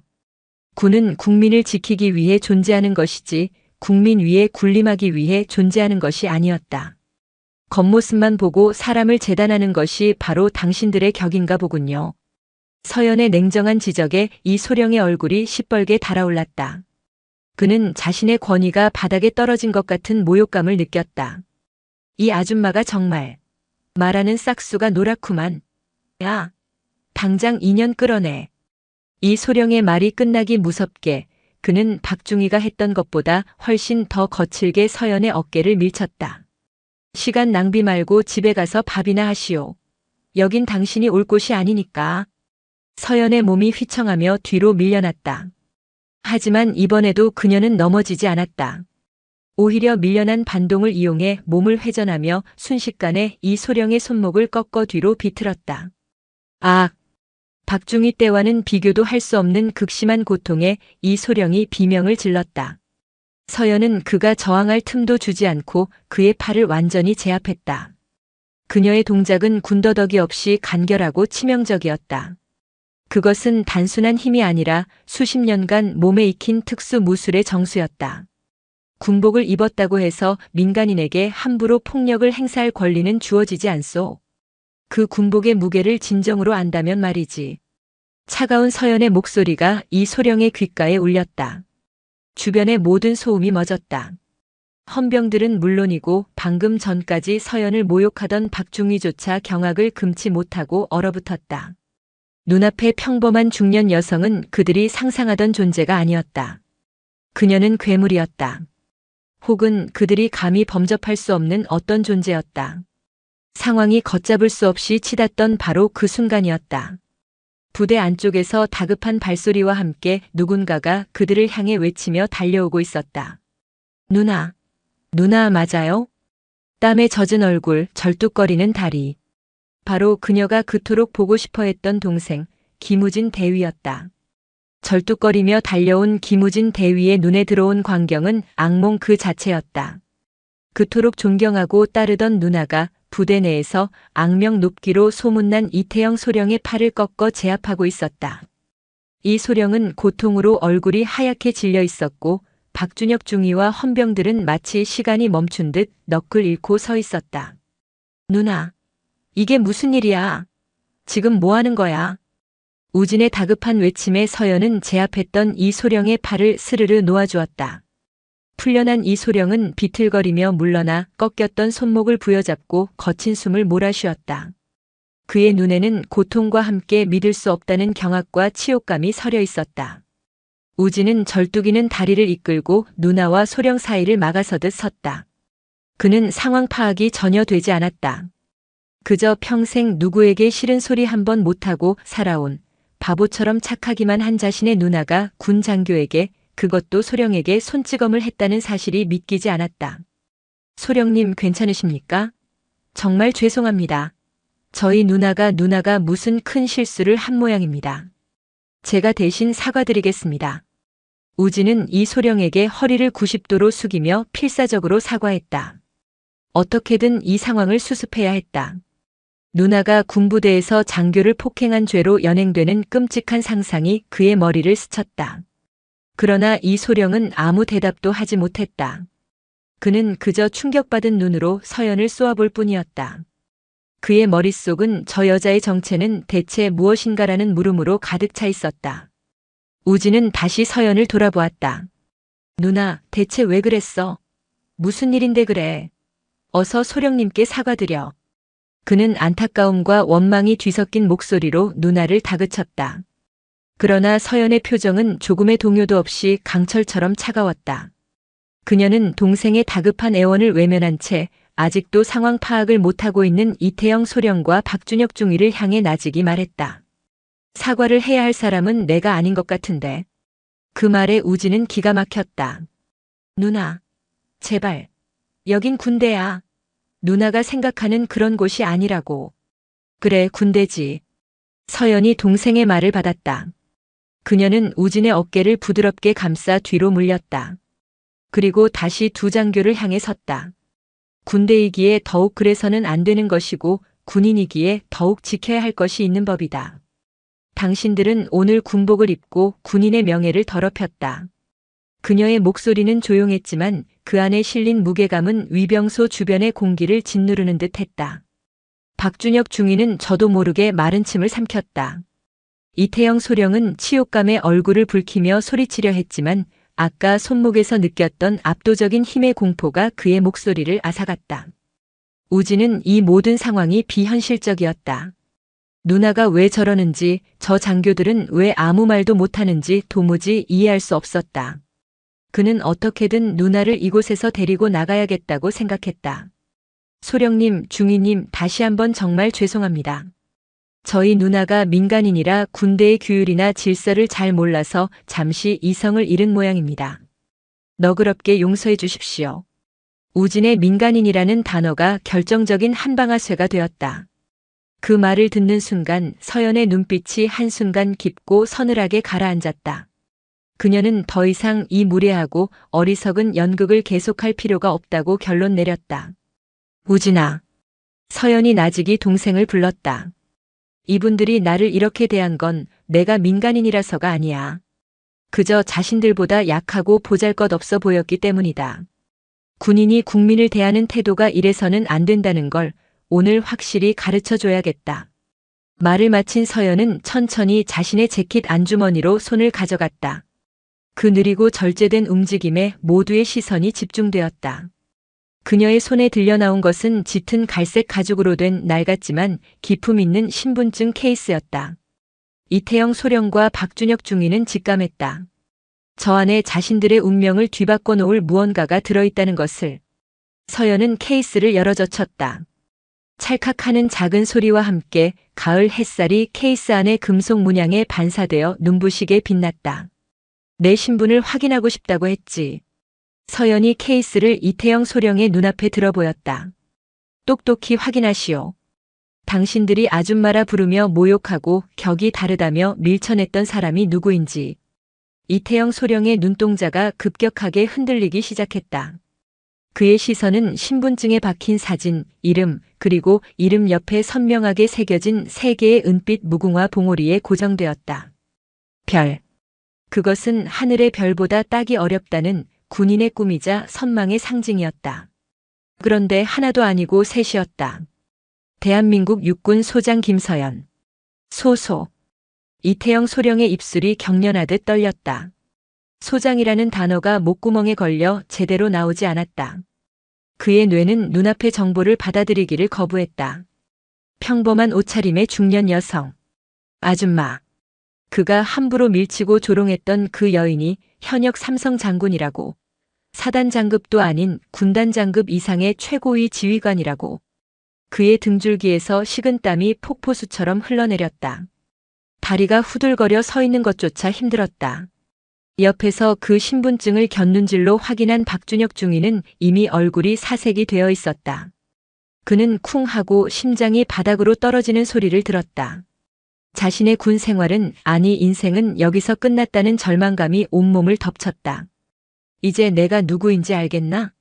서연의 목소리는 여전히 차분했지만 그들에게는 하늘의 천둥처럼 들렸다. 그 순간 이태영 소령의 몸이 반사적으로 움직였다. 그는 거의 무너질 듯한 자세에서 간신히 힘을 짜내 허리를 꼿꼿이 세웠다. 그리고 군인으로서 할 수 있는 최고의 경의를 담아 그의 군 생활 전체를 통틀어 가장 절도 있는 동작으로 거수 경례를 붙였다. 충, 성, 소 소장님, 미처 몰라 배웠습니다. 그의 목소리는 공포에 질려 심하게 갈라져 나왔다. 그의 경례를 신호탄으로 박준혁 중위와 너클 잃고 있던 헌병들까지 일제히 경례를 했다. 위병소 앞은 방금 전의 소란과 조롱은 온데간데 없이 살얼음판 같은 정적과 공포만이 감돌았다. 가장 큰 충격을 받은 것은 김우진 대위였다. 그는 자신의 눈앞에서 벌어지는 광경을 도저히 이해할 수 없었다. 소장님, 자신의 누나가 늘 자상하고 때로는 잔소리꾼이었던 평범한 누나가 저 오만불손한 소령과 중위를 단 한마디 말과 신분증 하나로 벌벌 떨게 만드는 삼성 장군이라고. 그의 머릿속이 하얗게 비어버렸다. 서연은 그들의 경례를 받지 않았다. 그녀는 여전히 싸늘한 눈으로 그들을 내려다보았다. 몰랐다고 했나? 신청 서류에 내 이름과 주민등록번호가 버젓이 적혀 있었을 텐데. 확인도 하지 않은 건가? 아니면 확인하고도 무시한 건가? 죄송합니다. 저희가 미처 확인을. 그럼 계급이 낮거나 신분이 불분명한 국민은 그렇게 함부로 대해도 된다는 것이 자네들의 방식인가? 그것이 당신들이 말하는 특전사의 격이고 정신인가? 서연의 질책은 날카로운 칼날이 되어 그들의 심장을 후벼 팠다. 아무도 대답하지 못했다. 아니, 할 수 없었다. 그들의 오만과 편견이 불러온 재앙 앞에서 그들은 그저 죄인일 뿐이었다. 바로 그때 위병소 안쪽에서 또 다른 인물이 황급히 달려나왔다. 이 부대의 지휘관인 최민호 중령이었다. 위병소의 소란을 보고받고 상황을 파악하러 나온 길이었다. 아니, 여기서 무슨 소란인가? 이소령, 박중희, 자네들 지금. 최중령은 말을 잇지 못했다. 부대에서 가장 기세등등하던 이태영 소령과 박준혁 중위가 처음 보는 중년 여성 앞에서 사색이 되어 경례를 붙이고 있는 기괴한 광경 때문이었다. 그는 상황을 파악하기 위해 김우진 대위에게 시선을 돌렸다. 김 대위, 이게 다 무슨 일인가? 이분은 누구시고? 우진이 뭐라고 대답하기도 전에 최중령의 시선이 서연의 손에 들린 신분증 케이스에 닿았다. 그는 특전사 부대장으로서 수많은 고위 장성들을 접해왔다. 한눈에 그것이 장군의 신분증임을 알아보았다. 그의 심장이 덜컥 내려앉았다. 그는 황급히 서연에게 다가갔다. 그리고 신분증을 확인하는 순간 그의 얼굴에서 핏기가 완전히 가셨다. 소 소장님. 최민호 중령의 등이 반사적으로 꼿꼿하게 펴졌다. 그의 오른손은 마치 용수철처럼 튀어올라 관자놀이에 붙었다. 소장님, 여단장 최민호 중령입니다. 부대 관리에 소홀함이 있었습니다. 처분해 주십시오. 부대 전체를 책임지는 여단장의 입에서 나온 처분이라는 단어는 이태영 소령과 박준혁 중위에게 사형 선고나 다름없었다. 최중령의 등장은 이 사건이 더 이상 개인적인 실수가 아닌 부대 전체의 기강 해이 문제로 비화되었음을 의미했다. 서연은 비로소 최중령의 경례를 받으며 들고 있던 신분증 케이스를 천천히 닫았다. 그녀의 시선은 공포에 질린 이소령과 박중희를 지나 부대의 총책임자인 최중령에게로 향했다. 여단장. 예, 소장님. 내가 오늘 이곳에서 본 것은 특전사의 자부심이 아니라 오만함이었고 철통 같은 보안이 아니라 허술한 편견이었다. 이 문제를 어떻게 처리할 생각이지? 차가운 서연의 물음에 가을의 맑은 하늘 아래 서 있던 모두는 혹독한 겨울의 한파가 자신들을 덮쳐오는 것을 느꼈다. 이제 막 진짜 심판의 시간이 시작되고 있었다. 최민호 중령의 등장은 얼어붙었던 위병소의 공기를 단번에 깨부수었다. 그의 존재는 이 사건이 더 이상 몇몇 장교들의 일탈이 아닌 지휘관이 직접 책임져야 할 부대 전체의 문제임을 공표하는 것이나 마찬가지였다. 그는 자신의 군 경력에 씻을 수 없는 오점이 생겼다는 사실에 분노와 모멸감을 느꼈다. 그 분노의 화살은 고스란히 자신의 부하들에게로 향했다. 이태영 소령, 박준혁 중위, 당장 무장 해제하고 여단장실 앞 대기실로 가서 대기한다. 실시. 최중령의 목소리는 분노로 가늘게 떨리고 있었다. 그의 불호령에 이태영 소령과 박준혁 중위는 죄인처럼 고개를 떨구었다. 무장 해제는 장교에게 내릴 수 있는 가장 큰 수치 중 하나였다. 그들은 아무런 저항도 변명도 하지 못한 채 허리춤에 권총을 풀어 헌병에게 넘겼다. 모든 것을 체념한 자의 움직임이었다. 그러나 두 사람이 발걸음을 옮기려던 그 순간 그들을 제지하는 목소리가 들렸다. 잠깐 여단장. 김서연 소장의 나직한 부름이었다. 최중령은 당황하며 그녀를 돌아보았다. 예, 소장님. 기강을 바로 세우지 못한 지휘관으로서 그들에 대한 처분은 나중에 논하도록 하지. 우선은 내가 이곳에 온 목적인 동생부터 만나야겠다. 조용한 휴게실로 안내해 주겠나? 서연은 마치 방금 전에 험악했던 상황은 다 잊었다는 듯 담담하고 차분한 목소리로 말했다. 그녀의 태도에 최중령은 물론 이소령과 박중희, 심지어 김우진 대위조차 놀라움을 금치 못했다. 방금 전 자신을 모욕하고 폭행하려 한 이들을 눈앞에 두고도 그녀는 사적인 감정보다 공적인 절차와 원래의 목적을 우선시하고 있었다. 그것이 바로 수십 년간 전장을 누비며 몸에 밴 지휘관의 자세였다. 아, 예. 알겠습니다. 당장 안내해드리겠습니다. 최중령은 황급히 앞장서며 그들을 부대 안쪽의 간부 휴게실로 안내했다. 복도를 걷는 동안 마주치는 모든 장교와 병사들이 걸음을 멈추고 그들에게 경례를 했다. 소문은 이미 부대 전체에 파다하게 퍼져나가고 있었다. 위병소에서 한 아줌마가 이태영 소령을 단숨에 제압했으며 그녀의 정체는 현역 삼성 장군이었다는 영화 같은 이야기가. 병사들은 경외와 호기심이 뒤섞인 눈으로 서연을 힐끔거렸다. 휴게실에 도착하자 최중령은 깍듯하게 차를 내오며 서연의 눈치를 살폈다. 소장님 편히 쉬고 계시면 바로. 여단장은 잠시 나가 있게. 동생과 조용히 얘기 좀 나누고 싶으니. 예, 알겠습니다. 최중령이 물러나고 널찍한 휴게실에는 서연과 우진 단둘만이 남았다. 어색한 침묵이 흘렀다. 우진은 여전히 충격에서 벗어나지 못한 얼굴로 자신의 누나를, 아니, 소장님을 어떻게 대해야 할지 몰라 안절부절 못하고 있었다. 그는 차마 자리에 앉지도 못한 채 뻣뻣하게 서 있었다. 서연이 먼저 침묵을 깼다. 그녀의 목소리는 장군이 아닌 다정한 누나의 것으로 돌아와 있었다. 우진아, 다리 아플 텐데 서 있지 말고 이리 와서 앉아. 그 한마디에 우진의 굳어있던 감정이 와르르 무너져 내렸다. 그는 누나의 맞은편 소파에 주저앉으며 떨리는 목소리로 물었다. 누나 아니 소장님 이게 다 어떻게 된 일이에요? 왜 저한테 한 번도 말씀 안 하셨어요? 그의 목소리에는 혼란스러움과 함께 서운함이 묻어났다. 서연은 따뜻한 찻잔을 들어 그의 앞에 놓아주며 부드럽게 미소 지었다. 내가 장군이라는 사실이 너한테는 짐이 될 거라고 생각했어. 김서연 소장의 동생이 아니라 김우진 대위 스스로의 힘으로 인정받고 성장하길 바랐다. 내가 특전사에 지원했을 때도 내가 이곳에서 훈련받고 복무하는 모든 순간에도 나는 그저 멀리서 묵묵히 응원하는 누나이고 싶었어. 서연의 진심 어린 말에 우진은 고개를 숙였다. 누나의 깊은 뜻을 이제야 알 것 같았다. 하지만 이내 분노가 치밀어 올랐다. 그렇다고 해도 저 자식들이 누나한테 어떻게 했는지 제가 다 봤어요. 감히 누나를. 우진의 주먹이 부들부들 떨렸다. 만약 누나가 장군이 아니었다면, 정말 평범한 중년 여성이었다면 오늘 어떤 끔찍한 일을 당했을지 상상조차 하기 싫었다. 진정해, 우진아. 서연이 그의 손등을 부드럽게 감싸주었다. 화가 나는 건 당연해. 나도 화가 났으니까. 하지만 분노는 문제를 해결하지 못해.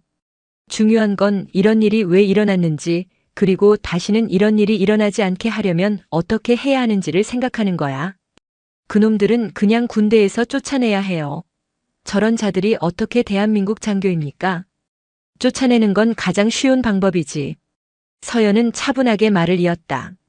썩은 가지 몇 개를 잘라낸다고 해서 병든 나무 전체가 건강해지지는 않아. 나는 오늘 자네 부대가 썩은 가지 몇 개를 가진 부대가 아니라 병이 들기 시작한 나무일지도 모른다는 생각을 했다. 뿌리부터 제대로 진단하고 치료해야 해. 절단이 아니라. 그녀의 말에는 개인적인 모욕에 대한 분노를 넘어 군 전체를 걱정하는 지휘관의 깊은 고뇌가 담겨 있었다. 우진은 더 이상 아무 말도 할 수 없었다. 그는 자신의 누나가 얼마나 크고 넓은 시야를 가진 사람인지 새삼 깨닫고 있었다. 그보다 내 다친 발목이나 좀 보자. 군의관은 뭐라고 하던? 서연은 화제를 돌려 우진의 발목을 살폈다. 우진은 얼떨결에 자신의 발목 상태를 설명하면서도 마음속으로는 거대한 폭풍이 휩쓸고 지나간 듯한 먹먹함을 느꼈다. 얼마 후 휴게실 밖에서 대기하고 있던 최민호 중령이 조심스럽게 안으로 들어왔다. 그는 서연과 우진 앞에 서서 깊이 고개를 숙였다. 소장님, 잠시 드릴 말씀이 있습니다. 서연은 우진의 어깨를 두드려주고는 자리에서 일어나 최중령을 마주했다. 여단장실로 가지. 여단장실의 무거운 공기는 최중령의 심정을 대변하는 듯 했다. 그는 자신의 지휘관 책상에 서서 맞은편 소파에 앉은 서연을 감히 쳐다보지도 못했다. 소장님, 이번 사태에 대한 모든 책임은 부대 관리를 소홀히 한 저에게 있습니다.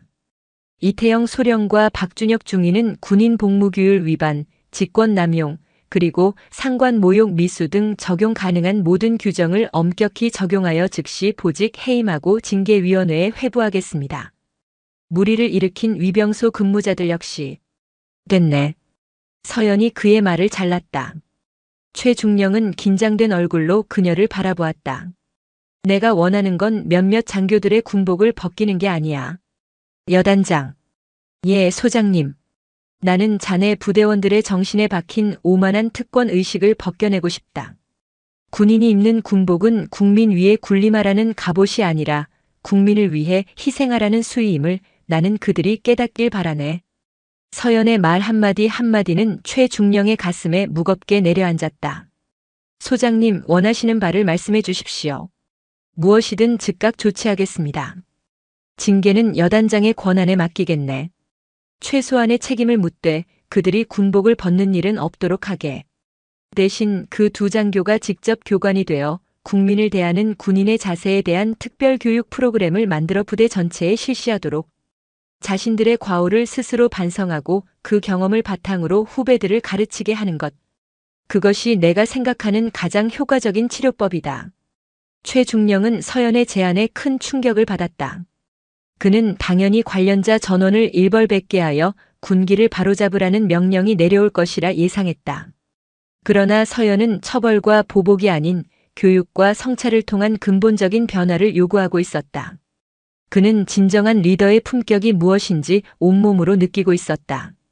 그리고 면회객 응대 매뉴얼을 전면 재검토하게. 신분이나 행색으로 사람을 판단하는 일이 없도록 모든 절차를 원칙에 맞게, 그러나 따뜻한 마음으로 대할 수 있도록 시스템을 뜯어고치란 말이다. 알겠습니다, 소장님. 소장님의 깊은 뜻 반드시 받들어 부대를 쇄신하겠습니다. 최중령은 진심에서 우러나온 존경심을 담아 거수 경례를 했다. 그의 눈에는 이 부대를 바꿀 수 있다는 희망의 빛이 감돌고 있었다. 한편 여단장실 밖 대기실에 앉아있던 이태영 소령과 박준혁 중위는 죽음의 시간을 보내고 있었다. 그들의 머릿속은 온갖 최악의 시나리오로 가득했다. 불명예 전역, 군사재판, 남은 인생을 죄인으로 살아가야 할지도 모른다는 공포가 그들을 짓눌렀다. 끝났어. 박준혁 중위가 망연자실한 목소리로 중얼거렸다. 이태영 소령은 아무 대답도 하지 않았다. 그는 자신의 어리석었던 행동, 오만했던 말들을 곱씹으며 지독한 후회에 몸을 떨고 있었다. 바로 그때 여단장실 문이 열리고 최민호 중령이 나왔다. 두 사람은 반사적으로 자리에서 벌떡 일어났다. 최 중령은 이전과는 다른 복잡하고 무거운 눈빛으로 그들을 바라보았다. 그리고 잠시의 침묵 끝에 입을 열었다. 자네들 군복 벗을 각오는 되어 있겠지. 그 한마디에 두 사람의 얼굴이 하얗게 질렸다. 그러나 이어지는 최 중령의 말은 그들이 전혀 예상하지 못했던 것이었다. 최민호 중령의 말은 사형 선고와도 같았다. 이태영 소령과 박준혁 중위는 모든 것을 체념한 채 이어질 해임 명령을 기다렸다. 그러나 최 중령의 입에서 나온 말은 그들의 예상을 완전히 빗나가는 것이었다. 하지만 소장님께서 자네들에게 마지막 기회를 주셨다. 최 중령은 착잡한 표정으로 말을 이었다. 군복을 벗는 대신 자네들의 그 오만하고 썩어빠진 정신을 스스로 도려내고 그 자리에 새로운 군인 정신을 채워넣을 기회를 말이다. 두 사람의 눈이 의문으로 가득 찼다. 기회라니. 대체 무슨 의미인가?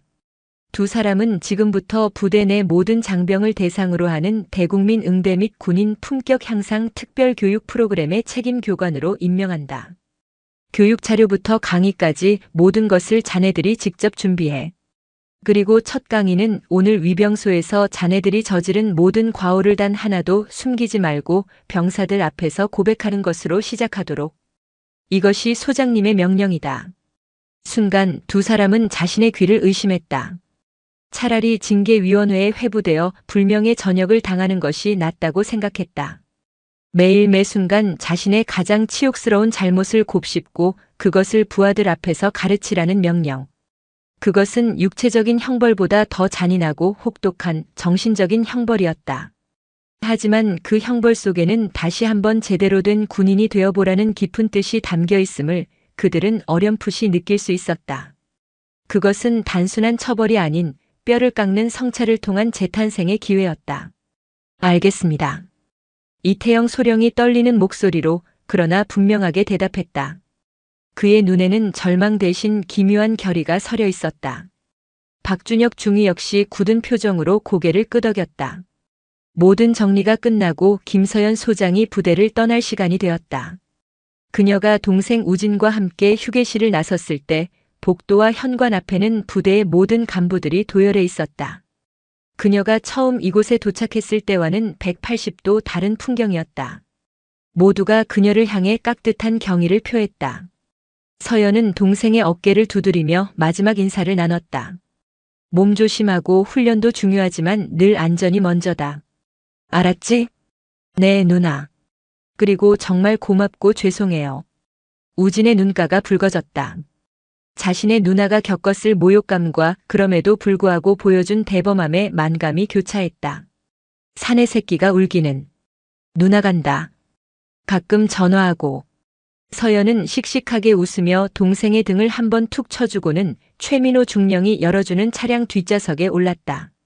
차가 천천히 정문을 향해 움직이기 시작했다. 도열한 간부들이 일제히 거수 경례를 했다. 그 대열의 가장 끝 위병소 옆에는 이태영 소령과 박준혁 중위가 서 있었다. 차가 그들 앞을 지나는 순간 두 사람은 그들의 군 생활을 통틀어 가장 진심이 담긴 경례를 올렸다. 그들의 눈빛에는 더 이상 오만함이나 비굴함이 없었다. 깊은 반성과 함께 새로운 시작에 대한 무거운 책임감이 담겨 있었다. 차창 너머로 그 모습을 본 서연의 입가에 누구도 모를 희미한 미소가 잠시 스쳐 지나갔다. 3개월 후 특수전여단 대강당. 강단에는 이태영 소령이 서 있었다. 그의 앞에는 갓 부임한 신임 하사들과 장교들이 굳은 표정으로 앉아 있었다. 그는 마이크를 잡고 잠시 숨을 골랐다. 여러분, 저는 오늘 제 군 생활에서 가장 부끄럽고 치욕스러웠던 이야기를 하려고 합니다. 지금부터 제가 하는 이야기는 꾸며낸 것이 아닌 불과 석 달 전 바로 이곳에서 제가 직접 겪은 실화입니다. 그는 담담하게 그날의 일을 이야기하기 시작했다. 한 중년 여성을 아줌마라고 부르며 무시했던 일, 그녀의 외양만 보고 함부로 판단했던 자신의 오만함, 그리고 그녀가 현역 삼성 장군이었음을 알게 되었을 때 느꼈던 공포와 절망까지. 강당 안은 숨소리 하나 들리지 않는 정적에 휩싸였다. 여러분은 지금 제 이야기가 우습거나 혹은 제가 불쌍하게 보일지도 모르겠습니다. 하지만 저는 그날 군복을 벗는 것보다 더 큰 것을 잃을 뻔했습니다. 바로 군인으로서의 명예와 자부심입니다. 소장님께서는 저의 군복이 아닌 저의 썩어빠진 정신을 꾸짖으셨습니다. 그리고 다시 채울 기회를 주셨습니다. 그의 목소리는 떨림없이 진솔했다. 그의 강의는 더 이상 딱딱한 이론 교육이 아니었다. 그것은 한 인간의 처절한 반성이 담긴 고백이자 후배 군인들을 향한 간절한 가르침이었다. 그날 이후 부대는 눈에 띄게 달라졌다. 위병소 근무자들의 언행은 한결같이 정중하고 친절해졌다.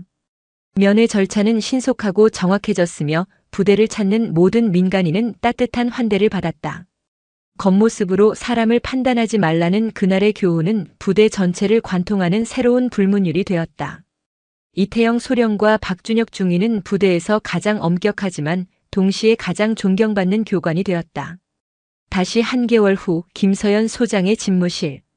창밖으로 국방부 청사의 너른 전경이 내다보이는 오후였다. 책상 위에 전화벨이 울렸다. 동생 우진이었다. 충성. 누나 잘 지내? 그래, 웬일이냐? 또 어디 다친 건 아니고? 서연의 목소리에는 여전히 걱정이 묻어났다. 전화기 너머로 우진의 밝은 웃음소리가 들려왔다. 아니거든. 좋은 소식 있어서 전화했지. 우리 부대 이번에 대민지원 최우수 부대로 선정돼서 사령관님 표창 받았다. 어머, 그래? 장하다. 우리 부대. 다 누나 덕분이야. 참, 여기 부대에 누나 관련해서 전설이 하나 생긴 거 알아? 전설? 우진은 키득거리며 말을 이었다. 아무도 김서연 소장님이라고 안 불러. 다들 이천 위병소의 여신이라고 하지. 겉모습만 보고 판단하는 오만한 군인들의 코를 납작하게 만들고 홀연히 사라진 정의의 여신이래. 그 말에 서연은 저도 모르게 웃음을 터뜨렸다. 여신이라니 자신과는 영 어울리지 않는 별명이었다. 이태영 소령님하고 박준혁 중위님은 지금 부대에서 완전 참군인의 아이콘이야. 그분들 교육 한번 듣고 나면 정신이 번쩍 든다고 다들 그래. 흉터가 자랑스러운 무공훈장이 된 셈이지. 그래 다행이구나. 전화를 끄는 서연은 의자에 깊숙이 몸을 기댄 채 창밖을 바라보았다. 그녀의 시선은 맑고 높은 가을 하늘을 향했다. 한 사람의 진심 어린 꾸짖음과 너그러운 용서가 강철 같던 조직을 얼마나 긍정적으로 변화시킬 수 있는지를 그녀는 다시 한번 확인했다. 진정한 강함은 상대를 굴복시키는 힘이 아니라 상대를 변화시키는 품격에서 나온다는 것을. 이천의 그 부대에서는 오늘도 새로운 역사가 쓰이고 있었다. 겉모습이 아닌 사람의 마음을 먼저 보고 국민을 존중하는 것이 가장 강한 군인의 길임을 깨달은 이들에 의해. 그리고 그 변화의 중심에는 이제는 전설이 된 위병소의 여신이 남긴 깊은 울림이 있었다. 모든 것은 그렇게 더 나은 방향으로 제자리를 찾아가고 있었다.